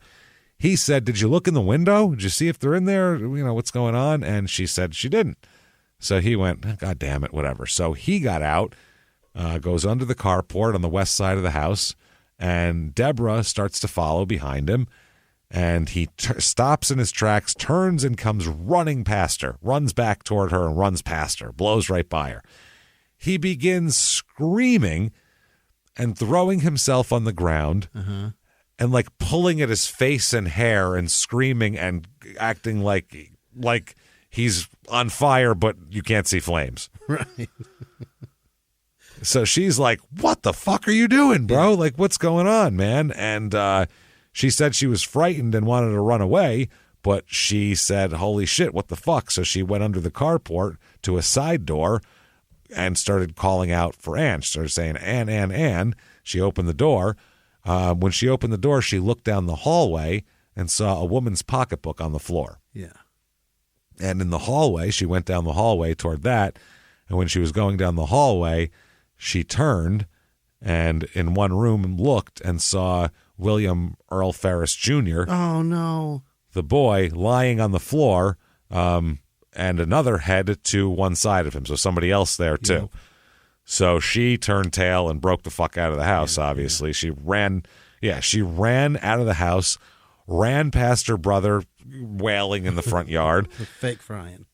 Fucking literally ripping his beard out and shit, like going crazy. And she ran on foot, didn't even get in the car, ran to the florist shop, which was nearby, and said, please, please call the cops. People, holy shit. Oh, my God. You know what I mean? My brother's fake on fire and there's people real dead. When she got back to the house, he's still screaming and wailing and pulling at his... It's been 15 minutes now. Right.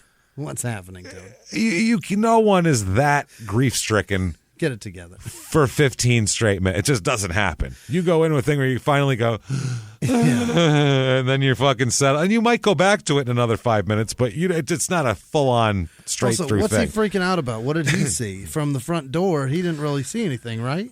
Yeah, well, absolutely. You'd hyperventilate. Yeah. He just saw a pocketbook. Well, apparently, so she did all of that. Now, the police arrive. And first people on the scene are David Sparrow, who's an officer, and Detective Mary Ann Buck of the Washington Police Department. Mary Ann Buck. She sounds like she's going to get the truth out of you. Yeah. Of the That's what it Buck sounds fortune.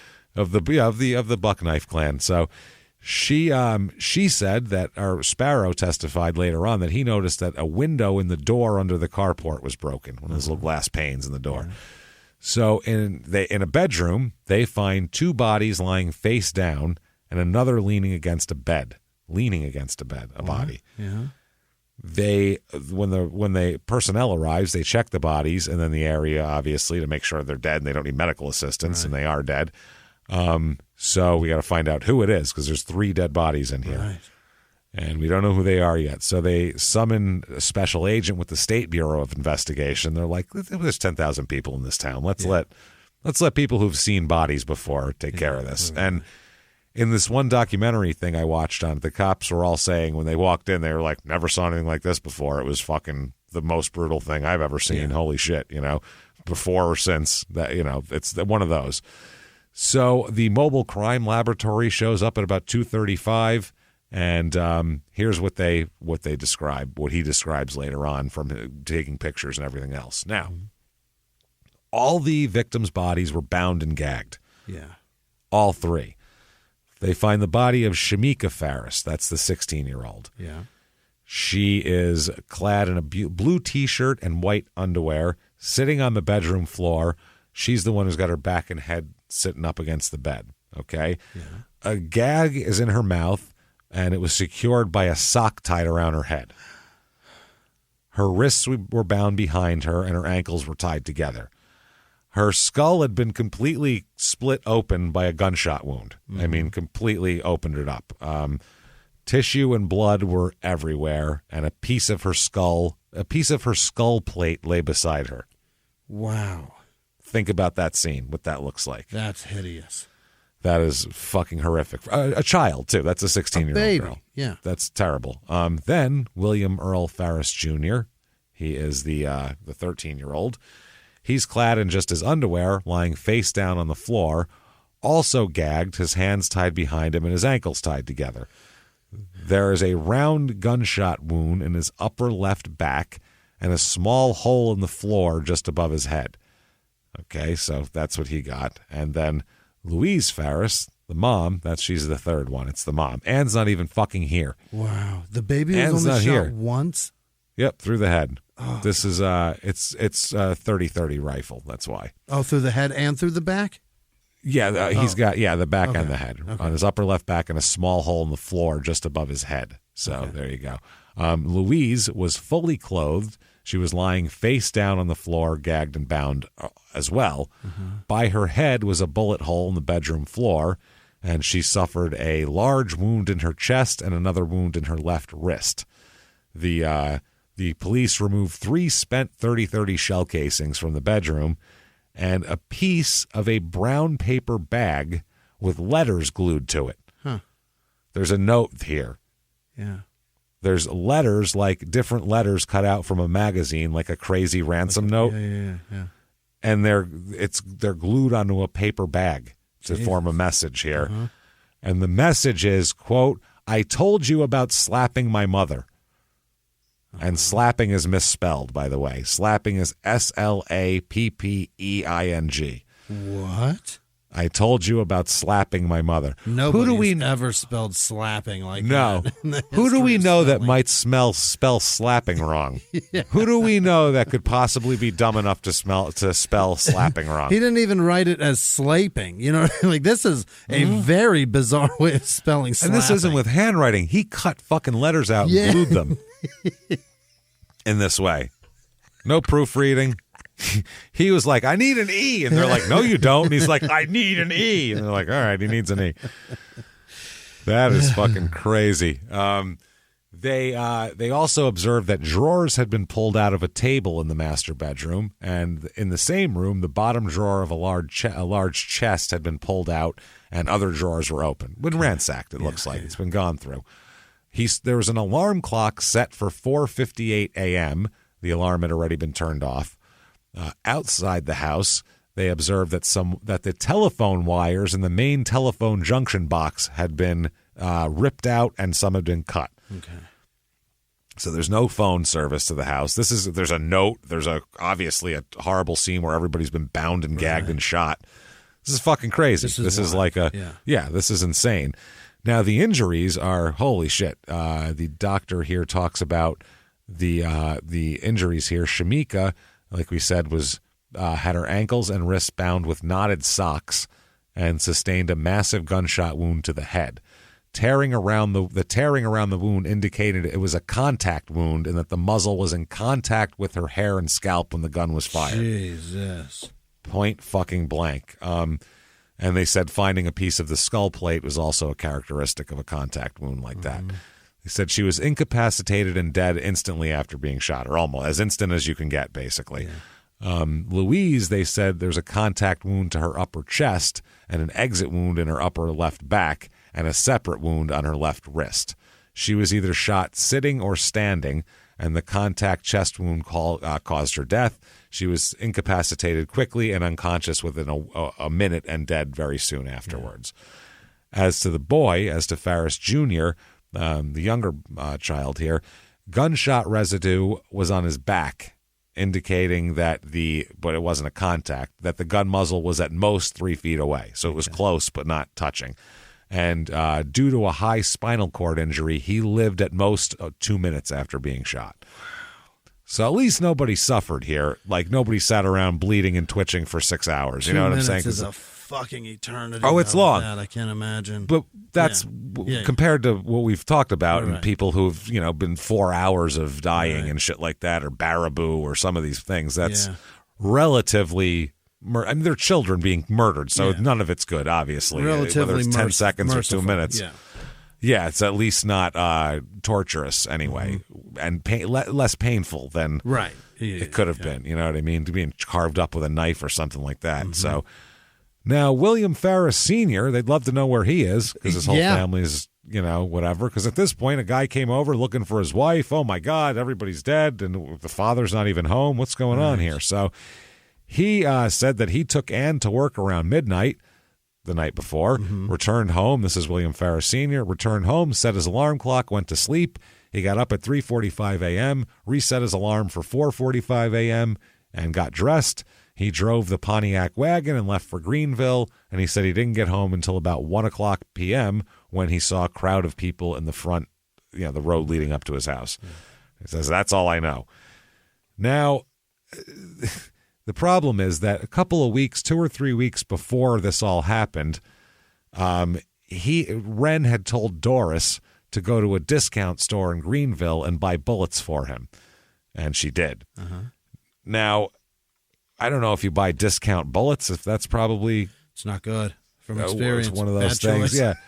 Toothpaste, toilet paper, bullets, are those the things you don't skimp on? Laundry detergent. Those are the 4. Laundry detergent. There you go. Yeah. Those are the 4. So, and shampoo probably too. So, never mind. Sorry. Anyway, that was honestly, I didn't mean to do that. That was honestly just at the top of my head. And I'm like, wait a second. I give a shit what. Never mind. He washes. Jimmy uses like fucking Palmolive. He just does a little, sticks it up there. It's Irish Spring, fucker. There you go. Who gives a shit? So. He said there. Anyway, she did that. On the night of May 29th, they arrived. He went and picked her up he went and picked Yvette up from work, and the two arrived at the bus around 11:30 p.m., but he left again, saying he was going to see Ann at work. Think about that. Wow. He was with her, his girlfriend, and it's like, I'm going to go try to get my wife back now. And she's like, okay, bye. At like, midnight. At midnight. What the fuck? And then he returned at 12:30 a.m. and said that Ann had told him that he came home and said, well, she said, you're my new wife, Yvette, so that's that. So you win. Tells that to her and Doris lose? there. I don't know. Depends on how you look at it. Whatever. You got me, though. Yeah. Ren was very angry about this, by the way. How dare she not want me? And he's pacing around at 3:30 in the morning, yelling and screaming, and said he's going to kill Ann and her people. Okay. Everybody's getting it. I'll kill every motherfucker in here. He told Doris, wake me up at 3:30 a.m.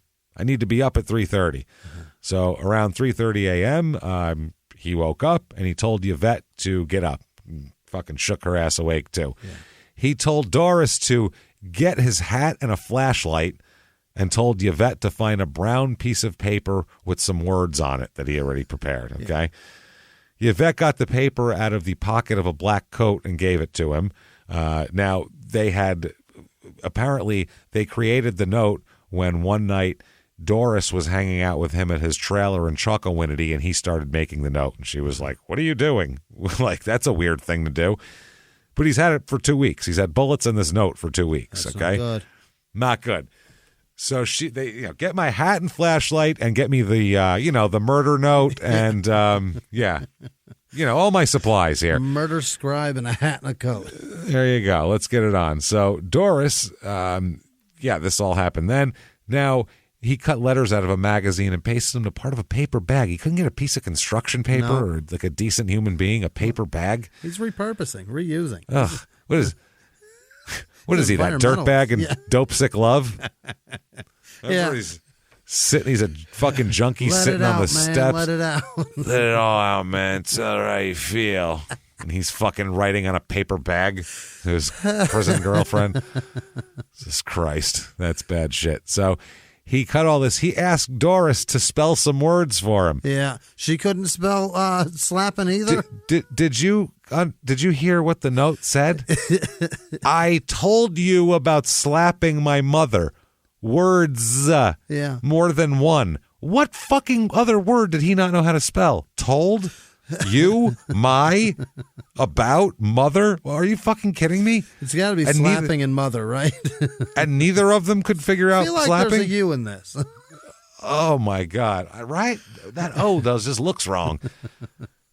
So that's what he said. He asked Doris to spell some words. She said that later on, Doris will say, she doesn't remember what he said he planned to do with the note, but, he just said he needed this help on a note. Wouldn't you ask, why are you making a ransom note? Why are you making a ransom note that implies that you did some sort of retribution? Yeah, I don't want to put my fingerprints on your ransom note. Right. Thank you. So, he said at that point that he was going to kill the people. That's what he said it was. That's what the note's about, going to murder some people. So she was like, whatever. You want a sandwich? And cool, man. That's cool. She also said that he dressed and put on a stocking mask and a blue knit cap. And Yvette, before they went out, also put on a stocking mask and a knit cap. Oh. They went out each with a fucking rifle together, him and Yvette. And it was Doris's job is to watch the kids while this is going on. Hang out here. We'll be right back. Yeah. Nothing weird going on. Yvette was like, yeah, I got that. Oh, she knew it was happening. Yeah, they were going out. They put on fucking masks and got rifles. What do you think's happening? Yeah, something bad to happen. And pocketed their murder note. I think it's going down now. So, anyway, he told Doris at that point to get the bullets that he bought earlier and get one of his guns. So she did. The bullets were still in the bag, the ones that came from the store. And he took the bag with the two guns, and he took them with him around 4 a.m. He and Yvette left the bus. They got in Yvette's car and took off. And he and Yvette returned to the bus before it was light out and asked Doris if she smelled anything on their clothes. What? Like gun smoke or viscera? I mean, what are we talking about here? You smell brain? Do I smell like skull plate? Is that a thing? Have you ever smelled that Jesus before? Christ. She said you smell like gun smoke. Yeah. Yeah, because you're in a house firing off a 30-30 rifle multiple times. You're going to smell like gun smoke. He told Yvette to take your clothes off, and then he took his clothes off, and they put their clothes in a bag, and then they went to bed. But later, Doris said, I need to go to work. So he had to, whatever. So she's supposed to be to work at 6 a.m., but Ren doesn't get up until 7 or 7:30. She's late? She's late, yeah. She's just waiting for him. He's like, I'm getting there. He's just Give me a minute. stretching. One more minute. He got dressed and got the bag of clothes and a gun, and he put them in his car, which is a gray Chrysler Cordoba, which is... wow, that's a bad car. It just makes me think of the Ween song. Cordoba. It's fucking hilarious. Hey, everybody. Just going to take a quick break from the show to tell you a little bit about Sono Bello. You know, the most known secret with celebrities and influencers and all these famous people is so many of them have had lipo. They've had lipo, whether it's a little touch up here or a total makeover. Yeah. Nobody has a perfect body. That's the thing. No. They may look like it on TV, but there's things that help that. Absolutely. Lipo now has changed, and Sono Bello's been at the forefront with using LAL technology and getting those beautiful and natural outcomes for each person. Looking real natural. Our friends at Sono Bello are offering their best deal. You're now included in their winter savings event, but appointments are limited, so please get on this. Sono Bello doctors are masters in micro-laser fat removal, a brilliant technique that removes stubborn fat permanently, wherever your problem areas are. Tummy, love handles, thighs, arms, it's gone in one comfortable visit. Eating healthy and workouts are great. Keep doing that, but if you want to lose that stubborn fat in one visit, check out Sono Bello. Save big during their winter savings event. Schedule your free consultation now at sonobello.com/smalltownmurder. That's sonobello.com/smalltownmurder. Now back to the show. Hey everybody, just going to take a quick break from the show to tell you a little bit more about our stylish friends at Quince. That's right, let's go elevate your styles, people. Yeah. Get it going, look good out there, and you can do it now without breaking your wallet, without breaking the bank, because at Quince, you can get high-end, versatile pieces at prices we can all actually afford, which is very nice. You want to get good stuff that lasts and it's good, and they have quality stuff that's very affordable, and you can do like we did, upgrading our stuff here, while still being a very reasonable price. Quince only works with factories that use safe, ethical, responsible manufacturing practices, along with premium fabrics and finishes. It's all quality stuff. You're going to love it. Trust us, it looks good. And I've got the leather jacket. It's a very high-quality item. Real nice, soft leather. Yeah. Jimmy's got his linen pants he's rocking. Yeah, they're terrific. Come on, be like us. Be fashionable. Get in there with Quince. Indulge in affordable luxury. Go to quince.com/smalltownmurder for free shipping on your order and 365-day returns. That's QUINCE.com/smalltownmurder to get free shipping and 365-day returns. Quince.com/smalltownmurder. Now back to the show. So he first drives to a gas station and a convenience store. He puts some hat in the car. Mm-hmm. He puts some gas in the car and throws the hats away from the car. Got it. That's what I was getting at. There's like a big dumpster there. He just throws the hats in this dumpster. He drives along River Road and tells Doris to roll her window down. And then he throws out the discount store bag, which contained the bullets, the extra bullets. Okay. After driving a little further, he threw out first a black coat, then a sweater, then a bag, and then some shoes. Wow. Just like every quarter mile or so, you just throw a thing out. He then turned the car around, went back, stopped near a trailer, and threw out just a random trailer, and threw out the .30-30 rifle that he had too. Get rid of the gun too. And then he drove toward Washington, stopped at a payphone saying that he was going to call Ann. Uh-huh. And after this, he drove to National Spinning and looked for Ann but couldn't find her, then drove Doris to work, that morning time thing. Okay, so now they talk to William Ferris Sr., and right away they realize he's got an alibi. He's been working with people, see him working. They say that the family was killed. The medical examiner says, and this is a very Southern way to put it, they were killed, quote, before breakfast. Didn't even get no grits in them at all. Not a shrimp and grits, not a biscuits and gravy, not a Jimmy Dean sausage. Not a slab of bacon sizzling. That's what time they were killed. Not a speck of pork in them when they died. That's a shame. That's just a damn shame. At least if they got to eat some good pork before they died. But before breakfast, they were killed, but they have no evidence that this guy, they had a happy marriage, everything was fine, and they ask all the questions. Do you know anybody that might want to hurt your family? And he said, yeah, my fucking idiot son-in-law probably. I would look at him first. He's a moron, number one, and, go on down the list. So they pull Ren in. Okay, and they're like, this is on the 31st of May, the next day. Uh-huh. And about 1:40 p.m. here, this is Special Agent, this is SBI, which is the investigative, whatever the fuck. Bureau of Investigation. Yeah, Agent Tim Batchelor, but not spelled like the word bachelor. There's a T in there, like batch-alor. No. Like a bachelor's load is what that is. Who wants my bachelor? That's what the guy on the show says, I'm sure. So apparently, he said he woke up. Ren sits down with this guy, and he goes, listen, I woke up around 5 a.m. I drove to the Ferris's house, and I did break in. Yeah. I was wearing gloves, and he said that He said that he broke in to try to make them see his point of view. Yeah. See it from my side. Yeah. Yeah, see it from my side. Give me a fucking break here. And said that he gathered Louise and her children in one bedroom. And when he entered the bedroom, Louise tried to grab the rifle. You kidding me? Tried to grab his rifle, but he pushed her to the floor. And then Shamika started screaming, because they're being kidnapped and held at gunpoint. And he just shoved her mother to the floor. Right. People scream. She and Louise were making a lot of noise, he said, and talking to him constantly. They just wouldn't. It's like you break in. They can't just take, you're going to be murdered now. I don't understand it. They want to get out of it. They don't want to be killed. Yeah. This is how he's talking. Like, I don't know. They were just kept yapping. Noisy. Noisy. Just bip, bip, bip, bip, bip. And because they were making so much noise, he told the kid, Ferris Jr., the 13-year-old, to gag them and tie them up. That's why they're tied up. Okay. It was because he told them to.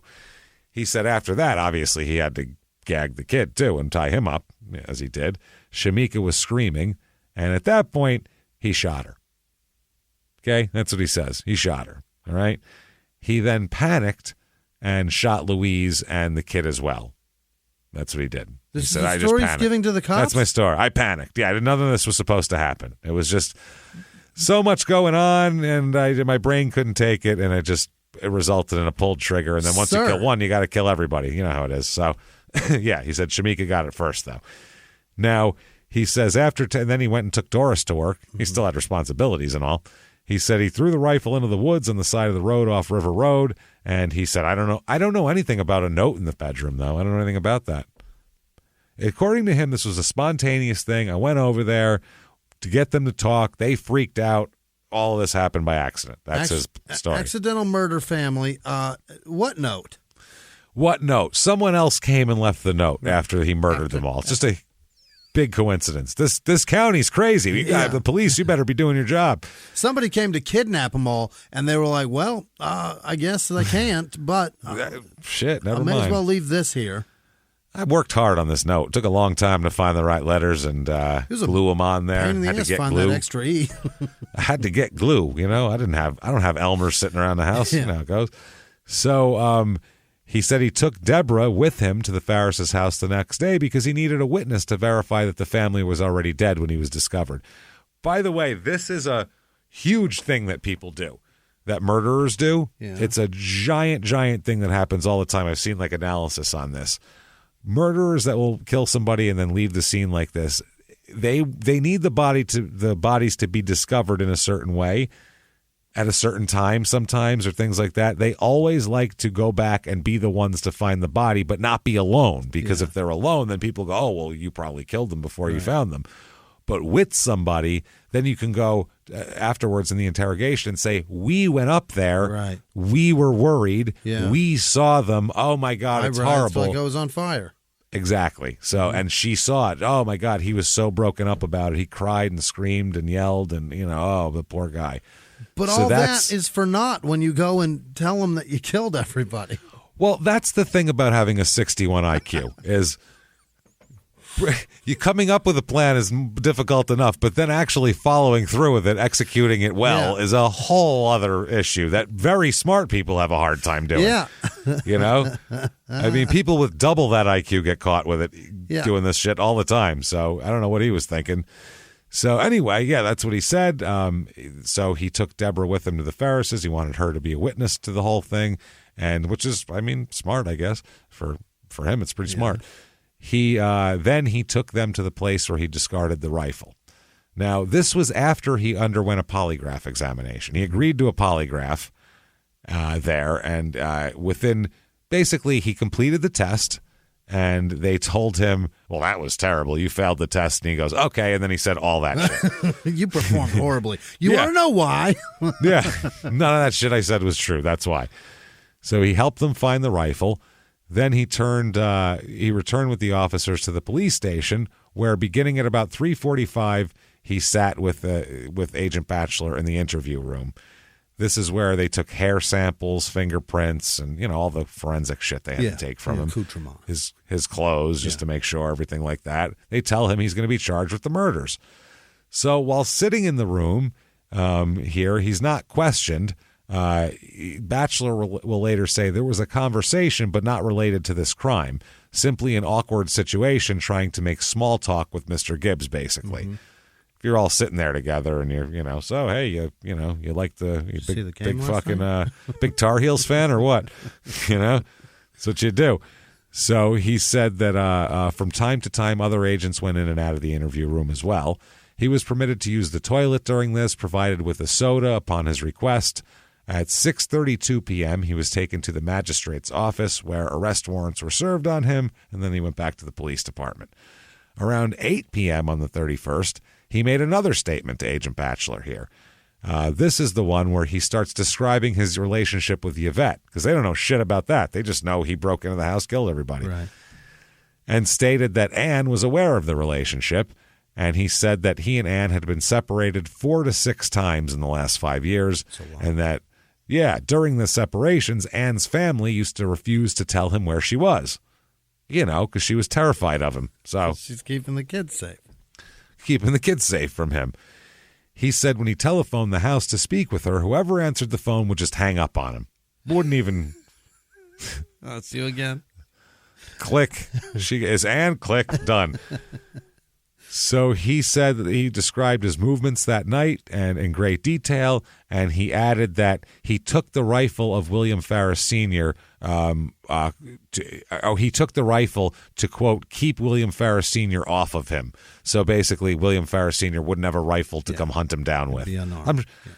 I think if someone murders your whole family and you want to hunt them down like an animal, you'll find a way to do it. You don't need to have your rifle there. You'll get a claw hammer and break in their fucking with my bedroom. bare hands. Yeah, that's what I mean. Yeah. You don't need the weaponry is going to be secondary. Kill at my that family. point. I'll take your throat out with my fucking fingernails. So he bought the rifle. He bought the rifle again from a Beaumont man. This is his other rifle, who also provided a number of shells for it. That's the first one we're talking, not the one he stole. So they broke into the Ferris house. I guess Louise Ferris called him by name and asked him what he wanted. And he said he wanted to see Ann. And she said, Ann's not there. And he said, well, where the fuck is she? And she said, I'm not telling you. And since Ann wouldn't even tell, she said, Ann won't even tell me where she's staying right now. She's gone. So Louise said, Louise asked him what her family had done to him and whether they had ever hurt him. He replied that they had not. So Louise told him that she would not hurt him and didn't want him to do anything crazy. Shamika started crying, but Louise continued to talk to him over the whole thing. She's trying to calm him the fuck down. Trying to defuse the situation. Yeah. He's got a rifle on her kids, right. And she's like, "Hey, come on, let's talk about this. Let's calm down." She sees that's the way to soothe him at this point and try to get him to not kill everybody. So Louise asks him if he remembered her helping him at an earlier time, and he said, yeah, I do remember you've helped me before. Shamika begins yelling and crying louder and louder. It's at this point where he directed the other kid, William Jr., to tie up and gag his mother and sister. Jesus. In spite of the gags, both women continue to talk and make a lot of noise, he said, which it will happen. He made the noise made him nervous, and he just shot them to stop the noise. It was just a reaction. He said at first he said he was standing in the bedroom doorway when he shot them, but later he said he might have been closer to them, or touching them, anything in that ballpark. He didn't say that. He just said maybe I was closer. He also said his purpose for going there in the first place was to talk with Ann, and he never intended to shoot anyone, and he had never threatened to kill Ann or harm her family, which we know isn't true. Right. Plus, and did it. I usually don't wear a ski mask and carry a 30-30 rifle and wear gloves when I go to try to chat with somebody. Yeah, and do you? A very threatening, retribution-filled letter with me. I also bring a ransom note and like a murder explanation with me. I bring all this shit and a murder explanation because you never know when things can get out of hand, even if I'm not trying to. Yeah. So, he never said, he never did any of that. He denied any knowledge of the note, but he did say he said he's the only person that's responsible for these murders, and neither of the twins were involved in it. Okay. It's all him. June 3rd comes around, and he makes a fourth statement. And he says, okay, Yvette was with me. Now he just spills it. Yvette was with me. he told her that she better go with him or else, is what he told her at that point. Yeah. He's like, I made her come with me. He said he struck her once before she did something that he didn't like, when she did something he didn't like, so she listened to him. I hit her one time, so she listens to me, he said. He said they traveled in her Buick Regal to the Farris's house. Yvette carried a .22 caliber rifle, and he says, though, that she didn't see him shoot anybody because he made her stand watch. That's his story. In addition, Doris was with him afterwards and saw him dispose of some evidence, and that's her only involvement, he said, I told her to keep her mouth shut and she better not fucking say anything. He said that he was the one who bought the bullets for the .30-30 rifle, and he also bought bullets for the .22 rifle about 3 weeks before. Nobody did shit, and anything they did do, I forced them to do, is what he said here. Okay. He says, before breaking into the house, he said he saw William Ferris Sr. driving away. So he knew it was safe because he waited. Yeah, he knew the one person that can stop this is gone.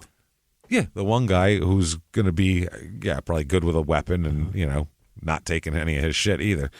So he said he went to the telephone junction box and tried to cut the wires, and he ended up working some wires loose by hand and some cut, and, kind of fucked them up as well as he could.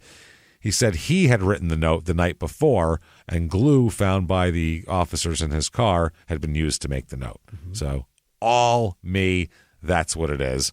Okay, so then the police said, quote, we asked the twins to come in for questioning, and they came into the station voluntarily the next day. So they come in, and Yvette has to give a statement. Yeah, let's hear what she has to say.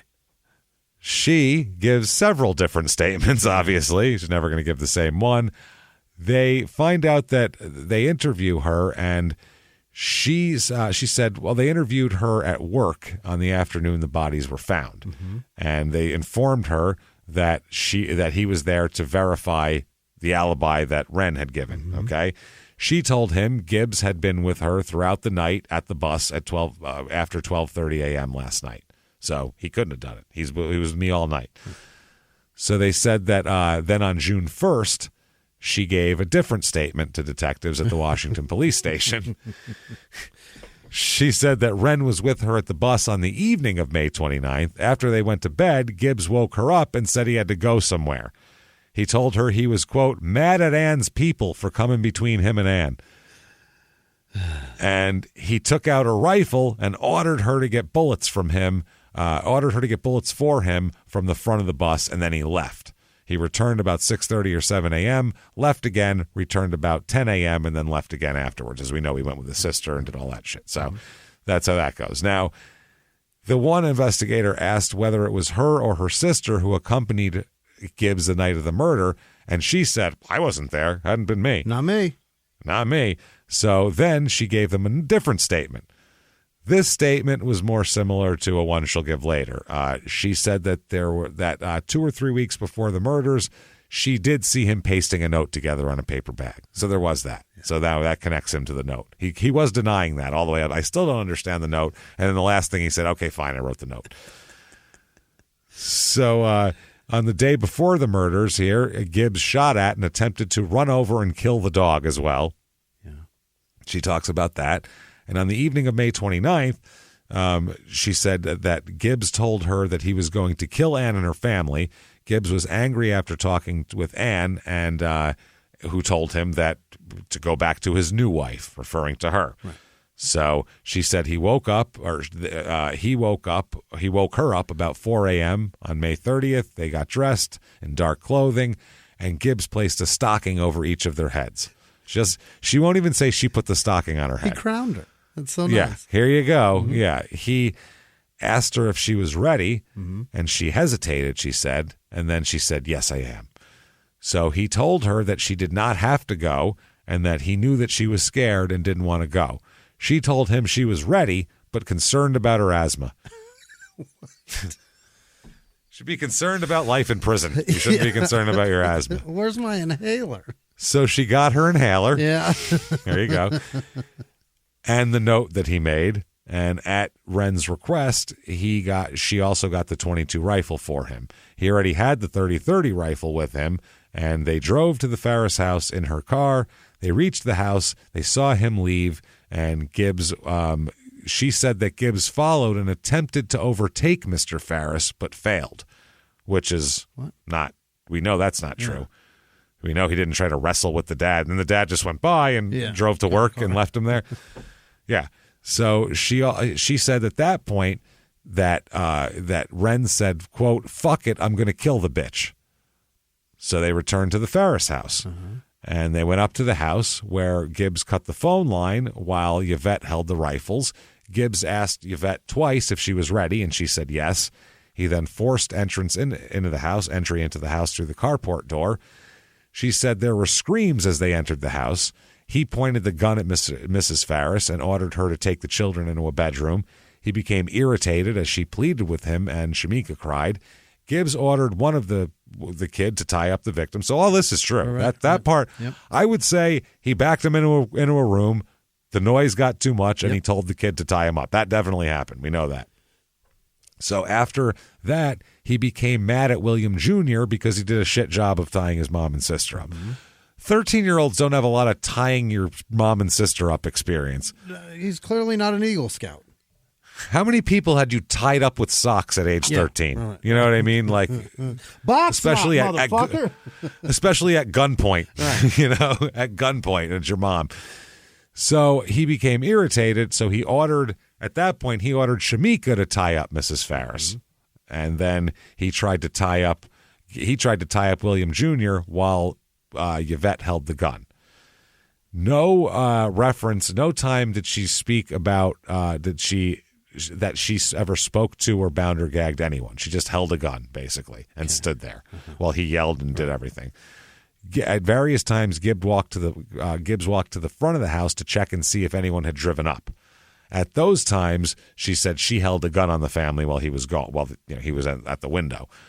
Eventually, Wren ordered her to shoot each person in the head, and she said she couldn't, so he shot and killed them all. That's how it works. Come on, Patty Hearst, get into it. Let's go, bitch, do it. He said that Wren and her then went back to the bus, washed up, put their clothes in a paper bag, which he took with him, and drove Doris and threw all the shit out like we talked about.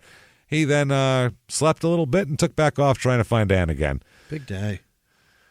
So what they end up figuring out is after a while, when they really get everything, they find out that, he kicked the door in, confronted Louise Ferris and her kids. He said, quote, "You're all done getting between him and me and Ann." Ordered the children to tie up their mother, did that, put a stocking in Louise's mouth to muffle her screams. Yvette tied and gagged Shamika and Will Jr. That's what actually happened. She wondered where Ann was because Ann was supposed to be the one they were there to kill. Right. So she was like, well, where the fuck is Ann? What are you doing and all this for? Wren said, quote, "I'll get to her later." The whole point of this was, let's go kill my ex-wife. Right. Let's go kill my wife. Now we're killing everybody but her. Exactly.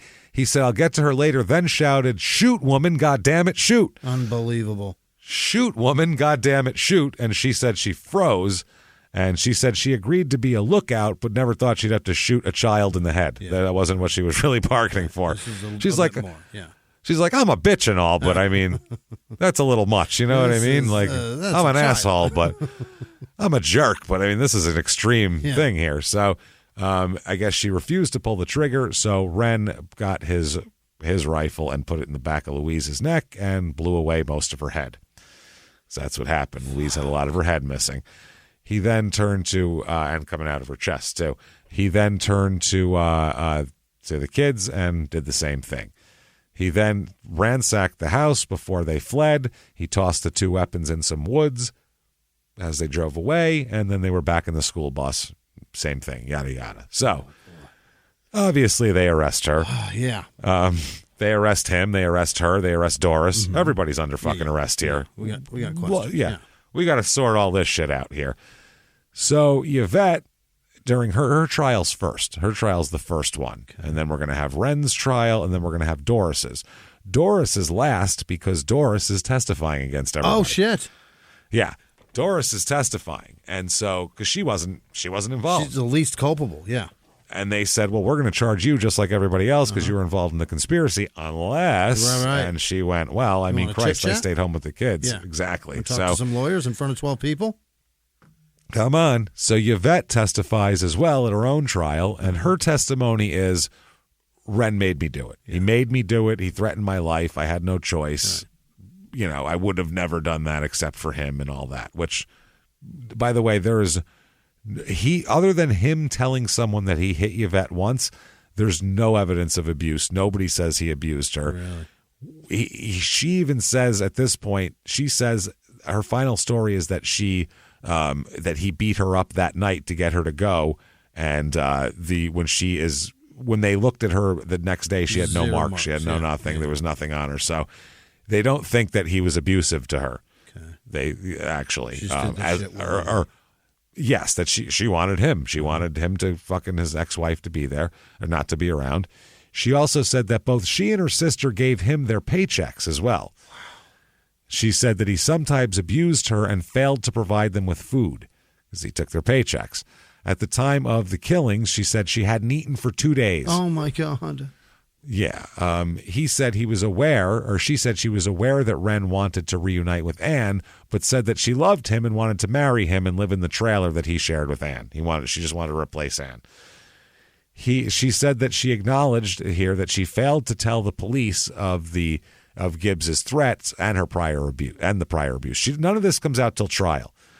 In all the interviews and everything else, she never says that she was forced to do this, and she never says she was abused. Okay.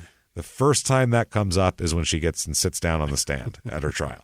As if her lawyers told her to say that. As if it's like that's, a much better thing to have happen. Yeah. So she said that she wanted to marry him, all that shit. She said that she understands that she failed to tell about the prior abuse, but she said she had received medical attention twice as a result of the abuse.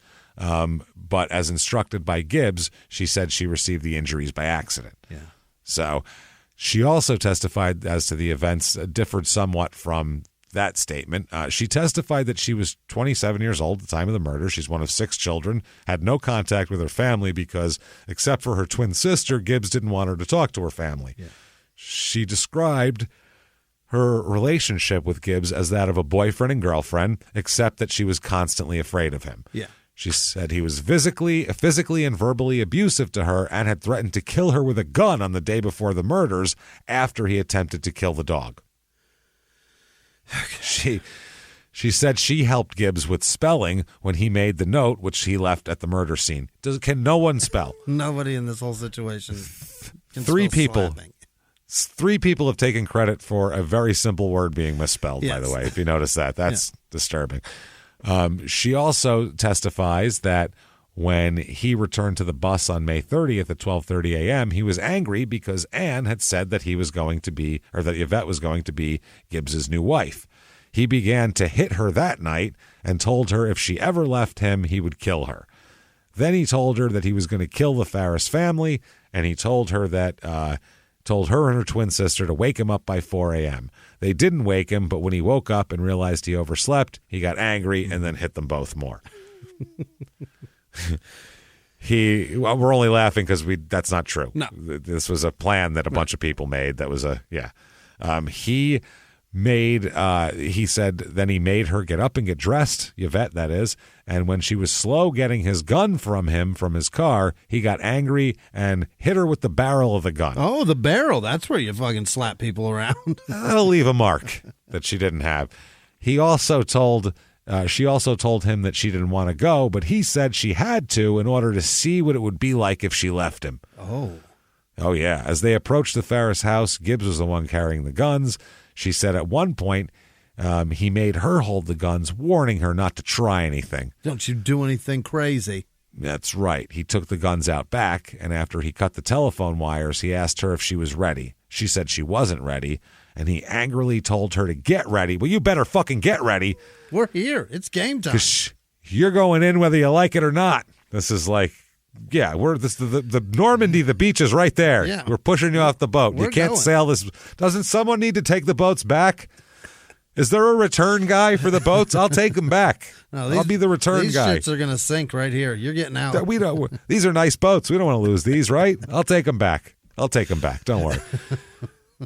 I got this. No, really. No, it's a sacrifice. I understand, but I'll do it. I really want to be on those beaches getting shot and having like a 12-second life expectancy. Yeah, but still. I think I'm going to take these back. I'm going to be more of a land guy. It's okay.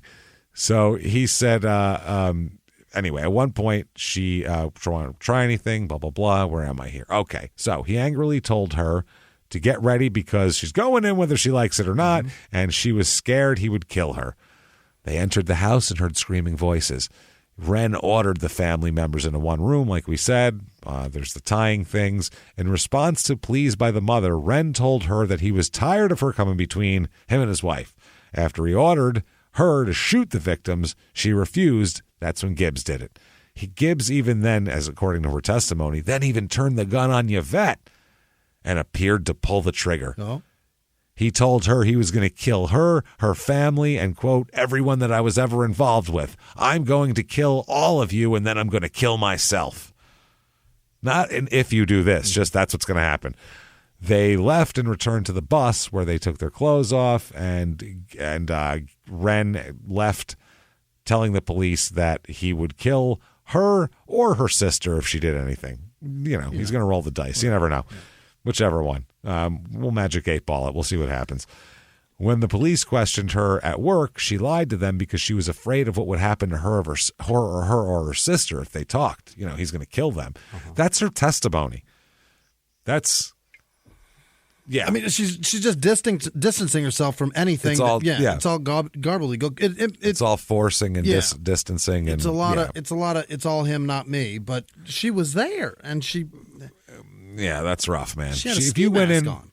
Thank you. If you put a ski mask and a gun on, that's like we used to do the disclaimer. You're going to the liquor store and you're robbing the liquor store. If you had a ski mask and a gun on and someone else shot the lady behind the counter, you're fucking just as responsible at that point legally. Right. That's sorry. Even if they forced you, unless they took you in at gunpoint. But if you put a ski mask on voluntarily, I feel like you should probably take the plea and don't go to trial on this. No shit. Well, there is no plea. They want the death penalty out of her. So, my. Yeah, they want him and her. They want the death penalty on because Jesus. this was especially horrible, obviously. Yeah. And then Doris, they're not going to try her till afterwards. They're keeping her in quote a safe place until the trials. That's what they're doing with Doris. So the verdict comes in on Yvette. Yeah. Do they believe that it was abuse and that she was an innocent woman? They believe that. They find her guilty of murder. And, during sentencing, psychiatric testimony was offered on her behalf. Dr. Bob Rollins, he testifies that she is suffering from atypical dissociative disorder at the time of the murders, which resulted from domination, mistreatment, or abuse. He said that the disorder is commonly called brainwashing, commonly known as talked them into it. Again, they already did Patty Hearst. That's not, you can't use that as an excuse. But you're an adult with, but they're kind of winning in this case already now. I mean, they're not, you know what I mean? Yeah. If you've got a doctor saying that, that's pretty convincing. That's something. Yeah. That's something. He further testified that her reaction to Wren was typical of what's to be seen in battered spouse syndrome, although they weren't married. They were still a couple for a long time, so it's the same thing. As a result of the abuse, this expert believed that she was essentially a slave to Gibbs. He also explained and testified that her mother had paranoid schizophrenia, and that mental health records from April 1989 reported her father's suspicion that Yvette was being abused by Gibbs. Okay. Now they're saying her mother had paranoid schizophrenia, which never came up before until right now. The lady went to jail for her. That's what I mean. Yeah, went to jail. Maybe she thought she was multiple people. One worked and one was on welfare. Maybe that's what it was. I don't know, but that's ridiculous. It's fucking asinine. So in rebuttal, the state offered evidence that the officers who interrogated her at work saw no injuries to her face or body, which would have been 12 hours after she was hit multiple times and smacked with a rifle barrel. Viciously beaten. Viciously beaten about the head and face.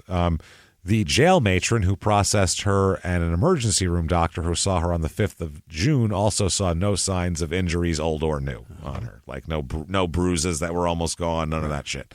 So at she offers the testimony of 3 women who know her through the jail ministry as well. Jeez. In her sentencing phase. All 3 witnesses testified as to their belief in her religious sincerity. She's made a complete turnaround now. They said a jail matron testified that she had adapted well to incarceration. Her mother testified, Yvette and Doris's mother, testified about her own schizophrenia. So now she says she has schizophrenia, so I guess she does. And how Yvette had helped her with the family while the mother was hospitalized. Okay. How about when she was okay? The father testifies that Yvette was a good daughter and had never been in any trouble to the family. He also testified that he suspected that Wren had abused her, and her brother also testified that Wren had contributed to or that Yvette had contributed to the family, but she cut off contact after she moved out. And so they said that the doctor says that she is she's susceptible to treatment and rehabilitation. She'll do fine. Yeah, she'll get her. Yeah. That's it. Now, the district attorney says, quote, she was just as responsible as Gibbs. It was as if she pulled the trigger herself. She was with them every step of the way. Mm-hmm. That's a tough argument there. So Superior Court jury deliberates for 10 hours on this one. Wow. They really thought about death. It. Yeah. Absolutely. She's 3 people have been murdered. And her statement to, beforehand is, quote, I'd like to say I'm real sorry for this. Real sorry this happened to the Farris family. I know I'm very, very sorry. That's what she said. Uh-huh. And the judge, they read the jury, and they say, you, ma'am, may fuck off. Death penalty for Yvette. You're not sorry enough. Wow, they didn't think she was sorry enough. At least they considered exactly. 10 hours is a pretty good consideration. That's a long time. Mm-hmm. Yeah, they didn't just sign the paper. Right. The judge, as he, gave the sentence, said, quote, may God have mercy on your soul. Jesus. If you hear, those are the last words you hear leaving court, you're going to have a lot of trouble. Fucking night. That's bad shit. So, that's crazy. She's also convicted of conspiracy to commit first-degree murder, first-degree burglary, and conspiracy to commit first-degree burglary. She's also sentenced to consecutive prison terms of 15 years on the burglary conviction and terms of 9 and 3 years for the conspiracy conviction. She's so that's in a lot of trouble. 27 plus the death penalty is what that is. Gibbs is going to be charged on the same exact charges. Doris is only being charged on 2 counts of conspiracy to commit first-degree murder in connection with it. Okay. So his trial comes up now, and it's the same fucking evidence. Yeah. They have his statement. They have her statements. Yeah. Same thing. But this one, they have a lot of problems finding jurors who will do capital murder at this point in time. A lot of them. One, this prospective juror named Barbara Malpass. She said the capital nature of the case would not affect her ability to sit on the jury. But immediately after this, she said, quote, I don't think I would vote death penalty if there was any other choice. Then she indicated to the court that she had not made up her mind that the penalty should be life or death. And when asked by the prosecutor if she could vote to impose the death penalty upon the conviction, she said, I don't think so. I don't think I would. I don't know. Like I say, I don't know until I hear the case. So then here's the exchange they have, okay? The question, you have indicated you do not think you could do that. She said, right. And they said, and would that be so no matter what the evidence might show, that you would not under any circumstances vote to impose a sentence of death on Renwick Gibbs or anyone else? Is that what you're saying to me? And she said that I could not vote? I didn't say that I could not vote. I said I would rather not do it. I prefer not to sentence a person to death if I have another choice, no matter what he did. No matter what? They're parsing semantics here. If you could say none or this ridiculousness, let's just say none, because the way we do it now doesn't work. So fuck it. It's better just to. We can't do it right. We're human beings. It's impossible to do it right. Even if we think it's the right thing to do, which, hey, great. If you think it's the right thing to do, that's fine. But even if you think it's the right thing to fucking do, we can't do it right. You know it. When you hear 95% of our cases that are death penalties get overturned, that's all that's costing money. Right. And it's just a dance we're doing. So people are satisfied with, good, they're killing people, but they're actually not killing people. So who cares? Just fucking save the money, life in prison, and then they're put away. And you don't have to deal with 46,000 fucking appeals either. And I'm watching this I Am Killer documentary on fucking Netflix. I've seen every one of them. I'm less and less convinced that we should ever do that. Well, we never know. That's the problem. Yeah. Unless it's so cut and dried and it's whatever. I mean, there are circumstances, but just for those circumstances, I don't know that it's worth it. Like I'm saying, I'm not even getting into morals or anything like that. Just the pragmatic logic, just the fucking logistics. Too of the many shit moving parts. are difficult. Yeah. So they said the question is, if satisfied from the evidence and beyond a reasonable doubt pursuant to the law, as the judge explains to you, could you and would you in that instance vote? Answer, well, to answer your question now, Go home. Before the trial, the best I can answer you is no, I would not. So question, you are not at this time committed to automatically committed at this time to impose a sentence of death. Yes, sir. And that is no matter what the evidence may be or what the law is. No, I didn't say that. Now are these two married? This is a fucking married couples conversation. Yeah. Is the prosecutor talking to his wife on the stand? What is happening here? She said, then they said, are you saying that there's no circumstances under which you could impose a sentence of death on Mr. Gibbs or anyone else for that matter? And the answer, I think I'm saying that, yes. Under no set of circumstances, I don't think I could. Okay, so it went from, I said I could to maybe I could to no, I can't. I don't think I can to I definitely can't. Fuck. She then said that she would not vote for the death penalty without going through the trial or whatever, without knowing the circumstances or anything about it. And her decision to give the death penalty would be based on the evidence we get and the crime and the situation. Okay, so maybe. So maybe, yeah. Which I think this is the person you want on this. Right. If they're so blown away and horrified that they're like, fuck, kill that fucking guy. Yeah. This is the person you kind of want doing that. Someone who doesn't have a bloodlust for it to begin with. You got to really talk her into it, and maybe she'll vote for it. But it has to be that horrible. That makes sense, I guess. I'd rather have this person like, that's right. Yeah, it sounds like she's Lord said eye for an eye. Like that. You don't want that guy on the jury either. It sounds like she doesn't know anything about this either, which is pretty good. Yeah, that's what I mean. She's like, how can I say what I want to do if I haven't even heard it yet?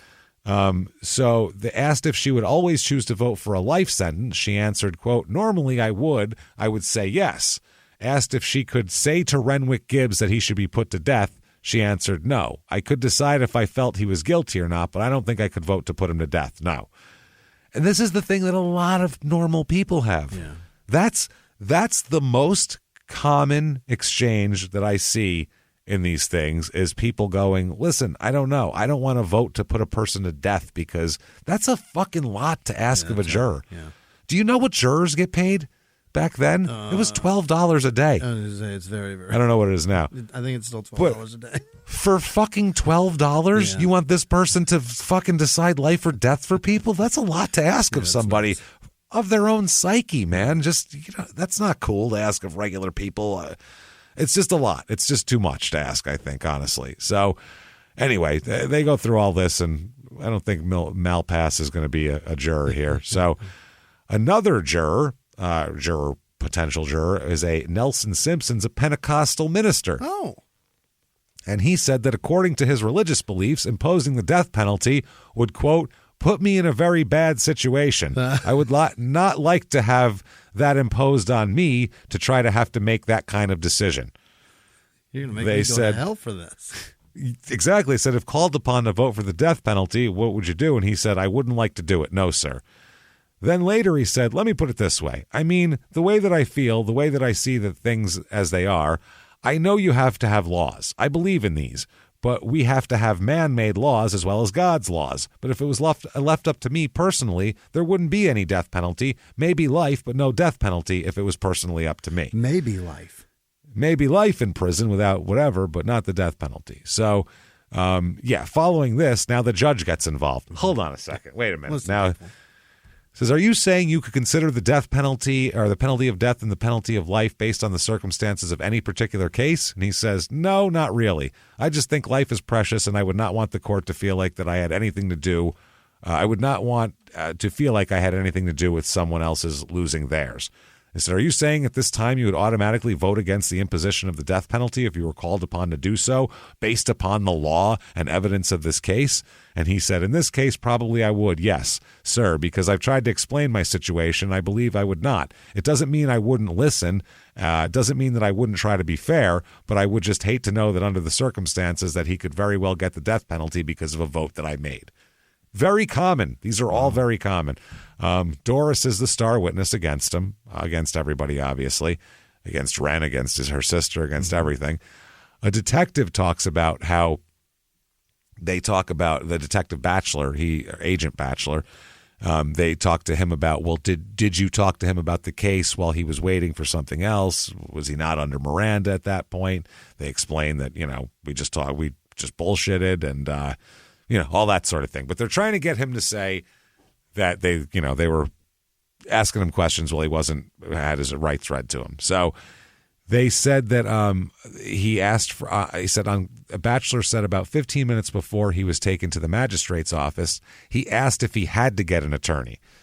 Yes. He didn't say, I want an attorney. He said, do I have to get an attorney? Oh, okay. Which the answer is, you don't have to. No, it's up to you. You do whatever you want. You can talk to us. You can get an attorney. That's the answer.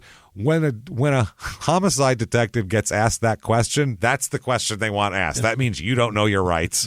You don't know that you can have an attorney or you should have an attorney if you're smart. And so they're like, it's up to you, pal.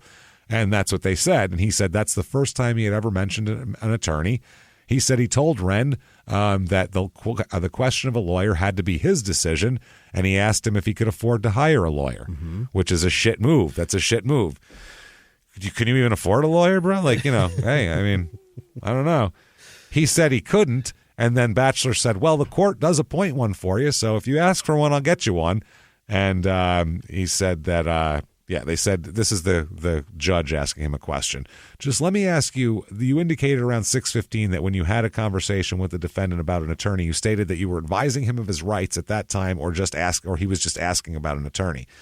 They said, no, sir. During a period of time, there was not any activity going on between Mr. Gibbs and I. We were simply sitting in the interview. Mr. Gibbs asked me if you had to get an attorney, and I advised him that was a decision he had to make. I was not involved in any questioning or answering, and I didn't intend at that point to interview him. So I did not advise him of his rights, and I didn't intend to at that time because there was going to be no questioning. There you go. So verdict on him comes in. Yeah. Fucking guilty as shit. Very guilty. Sentencing, 3 aggravating factors here submitted to the court. First, he was engaged in committing a burglary. That's number 1. Next, especially heinous, atrocious, or cruel. Sure. I'd say tying up children and shooting them when they scream would go under that. And last, the murder was part of a course of conduct which included the commission of crimes of violence against another person or persons.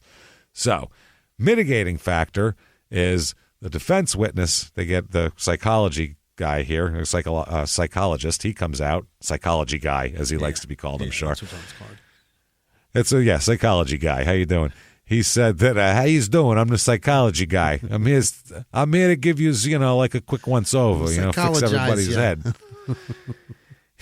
He said, and I will quote from him, quote from the court documents here. Yeah. It's, something offensive is coming up if I'm quoting from the court documents. Fisher, this is Brad Fisher is the guy's name. Fisher opined that the defendant suffered from borderline mental retardation and personality disorder. The retardation, however, was a small component of defendant's overall personality dynamic. That's a strong statement. Yeah.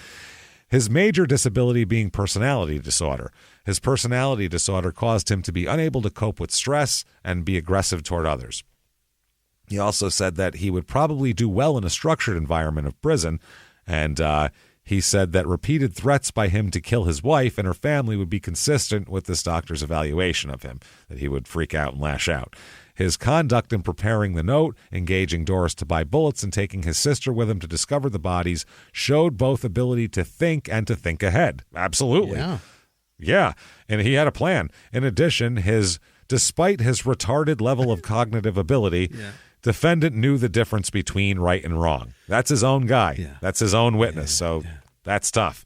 4 mitigating circumstances. First, the murder was committed while he was under the influence of mental or emotional disturbance. Second, his capacity to appreciate the criminality of his conduct or conform to the requirements of law was impaired. Third, he's got a lot impaired, this guy. Third, the age of the defendant at the time of the crime. He was like 27. He was like 26. He's what a kid. fucking age is it? Yeah, he's not He's an you're not a adult, child. for sure. Are you 12 or 85? Right. No, then your age doesn't matter. Shut the fuck up. Neither of those matter. You know. Yeah, that's ridiculous. Last, under any other circumstances arising from the evidence the jury might have deemed to be of redeeming value.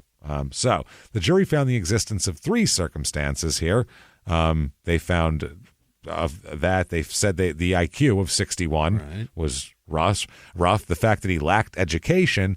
And while in jail, he professed the Christian faith and accepted Jesus as his Lord and Savior. That's a mitigator. Yeah, so they say that's a mitigating factor because he said he likes Jesus now. So they say to him, well, Mr. fucking Jesus-loving vampire, Mr. Jesus Pants. You, sir, may fuck off. Death penalty for you, too. So, next up, Doris, she pleads. Yeah. She pleads guilty to 3 counts of second-degree murder. That's her plea. Oh, man. Yeah. She is sentenced to, you, ma'am, may fuck off, 3 life sentences. Oh, shit. At least you're not going to die. To run concurrently. So at least they're not consecutively. Yeah. Concurrently and not, it's not without parole. Mm-hmm. So it's just basically a life sentence. Mm-hmm. So anyway, he has to appeal based on jury selection issues because they're saying that there's a juror that said that basically he contends that the court erred in failing to inquire of two prospective jurors if they had seen him in handcuffs and then caution them to disregard the handcuffs. Okay, because that looks like he's guilty. The jury's supposed to see the defendant in street clothes without handcuffs. They're supposed to look no different than anyone in the court. That's Some states don't do that, though. Some states, they would have him in a fucking prison jumpsuit shackled, and that's a disadvantage, let's just say. Here, during the selection, the presence of 2 prospective jurors, the court asked prospective jurors here whether he accepted the principle that the defendant was presumed innocent, and the following exchange then took place. The judge said, you understand this is a 2-stage proceeding, and to the extent that you'll be concerned with whether or not the defendant's guilty or innocent of first-degree murder. You understand that? The answer, yeah, but over the course of, I've been here 3 days, seen him come and go, and he has handcuffs on. Well, if he was innocent until proven guilty, handcuffs wouldn't be on him. That's what the juror said.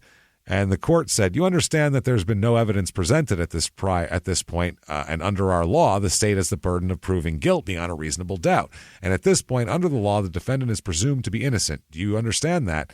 And he said, yeah, I understand the law, what you're saying about the law, but then I see him, and when I see that he comes in with handcuffs on, obviously I feel like he needs handcuffs on. That's why he's wearing handcuffs. Yeah, because he's dangerous. And the court said, I'll excuse you for cause then. Because he said, I fucking got handcuffs on. Can I go home? Yeah. Now, the jurors, by the way, as back then, they got $12 a day as their stipend for the first 5 days, then $30 a day after that. Oh. Which, that's probably minimum wage back then. Yeah. It's more than I was making in high school, probably. It's $5 an hour, right? No, it's not. It's less than. Less than that, but still. Anyway, his appeal is denied. Really? Tell him to keep on keeping on, fuckhead. So 1993 is Yvette's appeal, and the trial judge apparently in her original trial instructed the jury during the sentencing phase of a capital murder trial without her present. Oh. So he instructed them without her there. She's allowed to be there for all of that. So because of that, they order a new sentencing trial. They overturn her death penalty, and she is sentenced to life without possibility of parole. Okay. They just resentence her to life, and that ends all the appeals and all the court costs and all the hundreds of thousands of dollars now. But she's happy with it. They're happy with it. That's the other everyone's part. happy. Yeah, it's stupid. 1994, Renwick here, he appeals to the Supreme Court of the United States, and they refuse to hear his appeal. They tell him to get fucked, sir. Take a fucking long walk off a short pier back in the How day, old were they the would kids? say. Nah, we don't want to hear it. Fuck off now. No. So 2001, I found him. By 2001, he had been charged in prison he has a bunch of drugs. He's selling drugs. Yeah. There's a little drug ring that gets He's a little scumbag busted, still. basically. Yeah. 2002, Yvette in prison is making pianos and piano fucking benches. Really? Okay. This is from the News and Observer in Raleigh, North Carolina. And this is the article. It's kind of pitiful, I know, but whenever I see a grand piano, I wind up doing my Ray Charles impression and asking nearby women to be my Raylettes. Couldn't do that yesterday, though. First, the huge leopard skin covered piano was made entirely of cardboard. Second, the women surrounding me were doing time. The piano was the brainchild and creation of Renee Morton, an inmate of the North Carolina Institution for Women.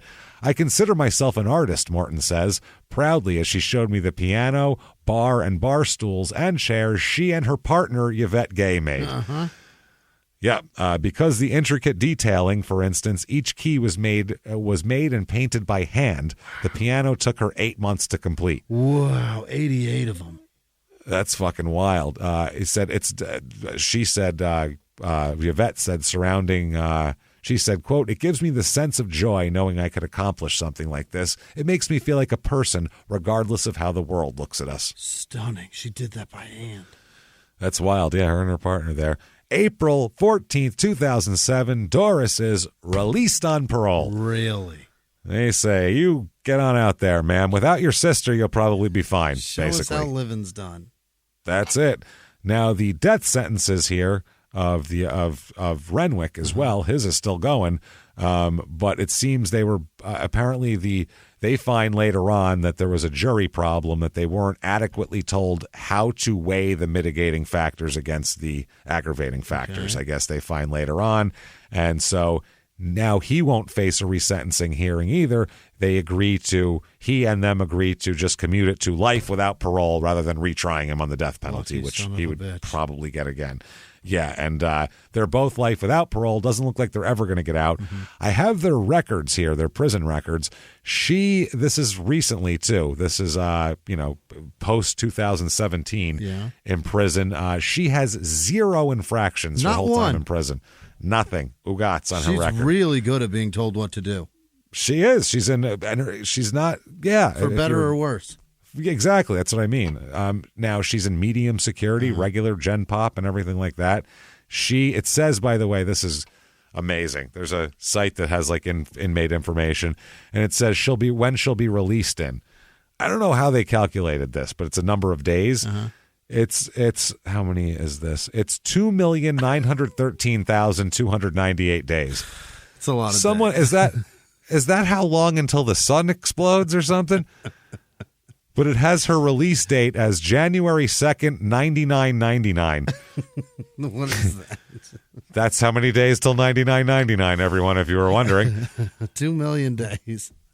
Renwick, on the other hand, is also in Gen Pop, but he has 21 infractions since he's been in the joint here. There you go. There's your guy. He got busted for selling drugs. He's doing all sorts of shit, Renwick. So maybe he's being a vampire. We don't know. Either way, there's been a couple TV shows about this. Evil Twins did one, which is weird because they did one a couple weeks ago. I never even knew that show existed until that, so I don't know. They've got to be. How did that even get made? There's got to be 7 episodes. That's what I mean. I don't know how. No, there's like 5 seasons of it. What? There must be a lot of them out there, but I don't know if they all have to be murder. This one, though, the crime part of it was kind of weak, but they had good information on Yvette and Doris's childhood life for like 5 minutes. Mm-hmm. That was nice. And then another one I've never heard of called, quote, For My Man. That's a TV show. When women, I guess, kill people for their husband. Or their gay man. guys. Who knows?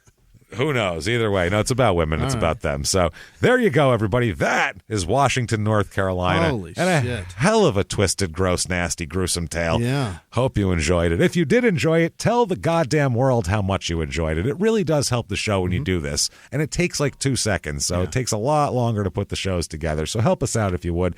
Head over to whatever app you're on and give a nice review. If you're on Apple especially, they weigh really heavily on there. So give a review. Say something nice. Give us 5 stars. stars. Doesn't matter what you say, but say something.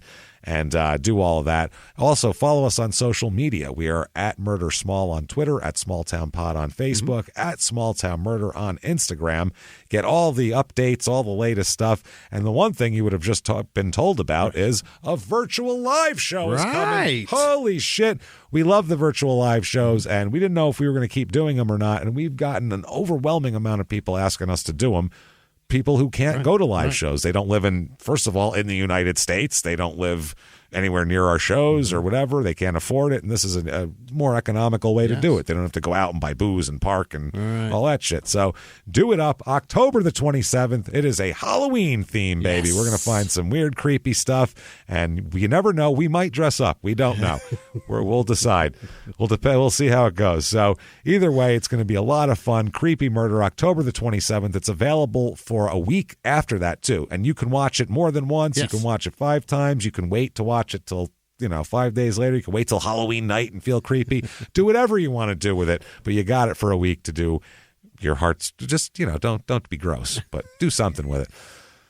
Don't jerk off on it or nothing, Actually, you know what? You pay your ticket price, jerk off on it. I don't give a shit. Not going to affect me any. Go ahead. Yeah. So do all of that. You find everything there at shutupandgivememurder.com or at moment.co/smalltownmurder. And I think that link's at our site too. You can find it through there. Get your tickets right now. They'll be available, and we're really excited. We can't wait for that shit a week later. Oh my goodness, so much fun. Then on shutupandgivememurder.com. Get your tickets to live shows, live shows, especially Tampa, Florida. September 23rd. Nice. We are in Tampa for 2 shows at the Tampa Improv, and they will be different shows if you want to go to both. And then the next night, we're in Orlando at the Orlando Improv doing 2 shows there, and those will also be different shows from each other. But if you go to both nights, you're going to see the same shows. But if you go to one night in one place, both shows, you'll see different shows. So do that. Come out and see us. It's going to be so much fun. We cannot fucking wait. And I noticed that there are a few tickets opened up.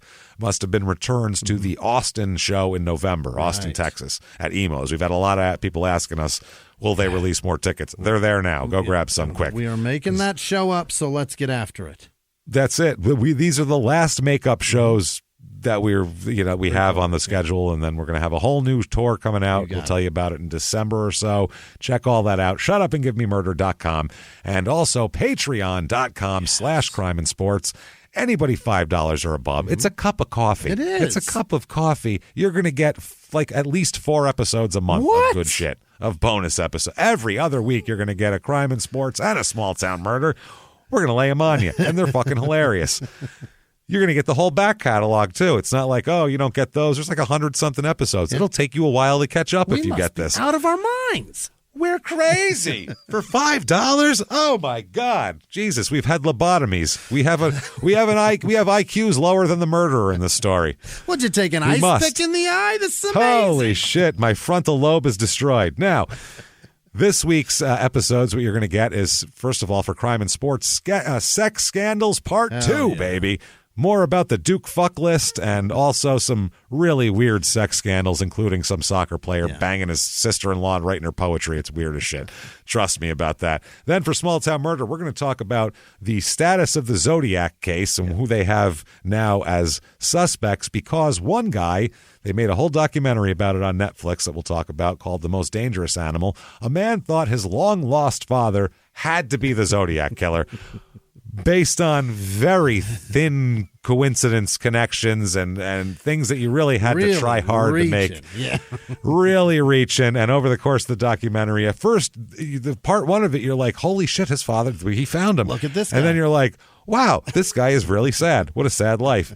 So we'll talk about all of that and get into the Zodiac a little bit. And that is patreon.com/crime and sports. And God damn it, you'll get a shout out when right fucking now. Jimmy, hit me with the names of the people who would never, ever, ever get us pregnant and then make us live in a school bus. Hit me with them now. This week's executive producers are Arthur Lane. He says Yahweh is a cunt. I tend to agree. Yamika Woolridge, Michelle Terry, thinking of you, by the way. Yeti Shetty and Jordan in Canada. Thank you guys so much for everything you do. Other producers this week are Jesse Pitts in Nashville. He hung out with us in the green room there for a little bit. Thank you for the gift. Yeah. Goth Brooks in Nashville. He's a terrific man. Yeah. Taylor in Memphis. Jimmy Davis. Alex Hopper. Lou Duva. You know who that is. The boxing manager. Yeah, there it is. Carl, the South African birdwatcher whore. I don't know what that's about. Corporal Carl Kirshner. Joey Pepperoni Nips came to Nashville, and he brought Pepperoni Nips T-shirts. Yes, that's adorable. I have that. And he also brought Ruben Barbasol Can Rodriguez with him. Thank you guys both for being there. Christina Bateman, Jude Kendall, Happy Hour checking in Eugene, Oregon. Beaver Nicole and Baby Kit. Regina Riles, Ryholtz? I don't know how that's pronounced, but she did write a little message, and she is right. And it doesn't matter. The rest of it's fine. Whatever. Steve Schnell and his synergism.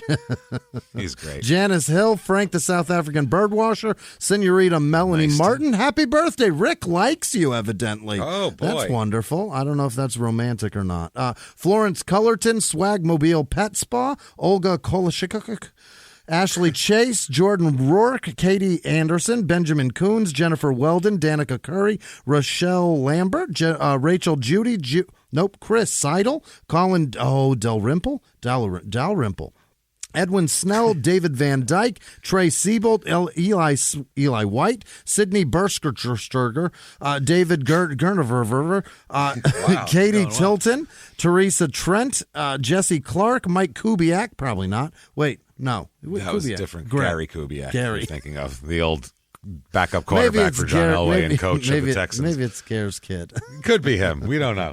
Gerard Quigley, Keshia is without her last name. Roger Abril, Barb Dowdy, Andrew Crack. Oh, he might be Crack. Hey, Kelly Pelletier, Tiffany Paulson, Earl Chambers, Christopher Hess, David Zielinski, Tristan Horsnell. Yep. Jack McQueen, Amy Bradley, Eric Johnson, Kurt Klinkerkrat, Sarah Arrett. Yeah, sounds right. Heather Frederick, Brad Nelson, Angela Flippin Trainer, Frank Bruggeman, Lisa T, Corey Walker, Katie with no last name, Chris Adams, Zach Berkshire, Sonia Walker, JT Walters, Dana Stoltowski, Angela DeQuiris, you curious? What? Leslie Nibergal. Okay. Are you all right? The last three names. Nope. Okay, just checking. Laura Simmons, Kelly Crocker, Catherine Waring, Melissa Swanson, Jennifer Roadhouse, Deanna Murdoch, Lee Cock. That can't be right. Maybe. A. Smiley, Jareed Stonequist, Dylan Avernigen. Oh, boy.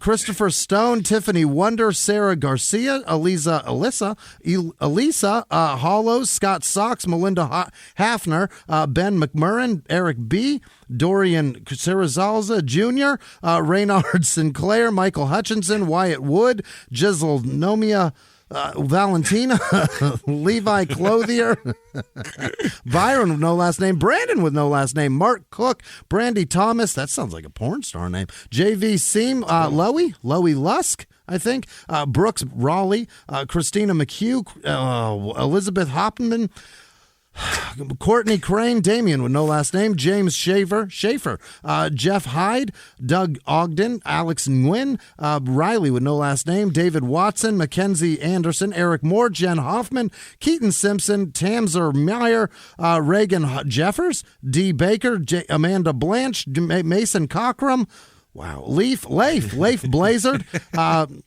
Brianna Nelson, None Your Business, Wesley Reif, Nikki Weed, Katie Owen, Ryan Fitzpatrick, Elias Cope, Casey Durr, Katrina Van Camp, Carla Kuntz, Jackson Wells. Be careful with that one, Jimmy. I know it. He got scared. I could see it in his eyes. He's like, oh, Heather God. LaCroix, Madison Jarrett, Jess Gifton, oh boy, Michelle Hatfield, Gary Bishop, Domicili, Sepidata, James Brookman, Dan Lee, Kirk with no last name, Shin Dig, Taylor Cole, Michael Stewart, Ronald McMidget, Pooja Ponchal. Ronald McMidget? That's somebody's name. Okay. Tay with no last name, Natasha Nicole, Brett Stoker, Kale Modra, Caleb Nelson, Blake M., Brandon Washburn, Mark Griffin, William Cardona, Joyce Rath, Brittany Oakley, hey Brittany, The Taco Knight, Lindsay Smith, Heather Nash, Corey Porter, Scott Folmsby, Allison McQueen, Lucin Meninga, Hana Menanga, Danga Danga. Nailed it, Jimmy. Alexandra Martinson, William Clifford, Dennis Cost, Sage Albright, and all of our patrons. Thank you. Thank you so much, everybody. From the bottom of our hearts, we cannot thank you enough for all that you've done for us, changing our lives in every damn good way possible. Thank you for that. We really do appreciate it. If you want to follow us on social media, say hello personally. Super easy to do that. Head over to shutupandgivememurder.com. There's links to there. Links to us are right there. Also, you can just Google Small Town Murder Podcast host. We're going to come up. There's nobody else. And you can follow us then. That said, thank you so much for joining us. Holy shit, another crazy episode. More coming next week. Small Town Murder Express on Friday. Make sure to listen to that shit. And until next week, everybody, it's been our pleasure.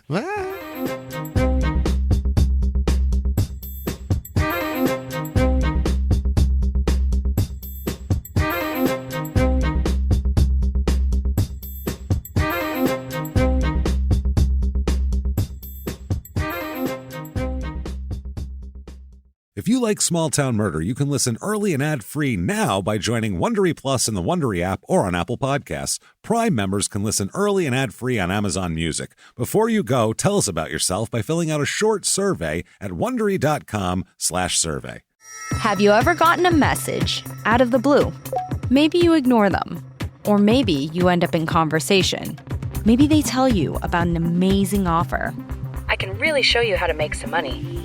And maybe that gets you into a lot of trouble. But this isn't a story about people like you, the people receiving these messages.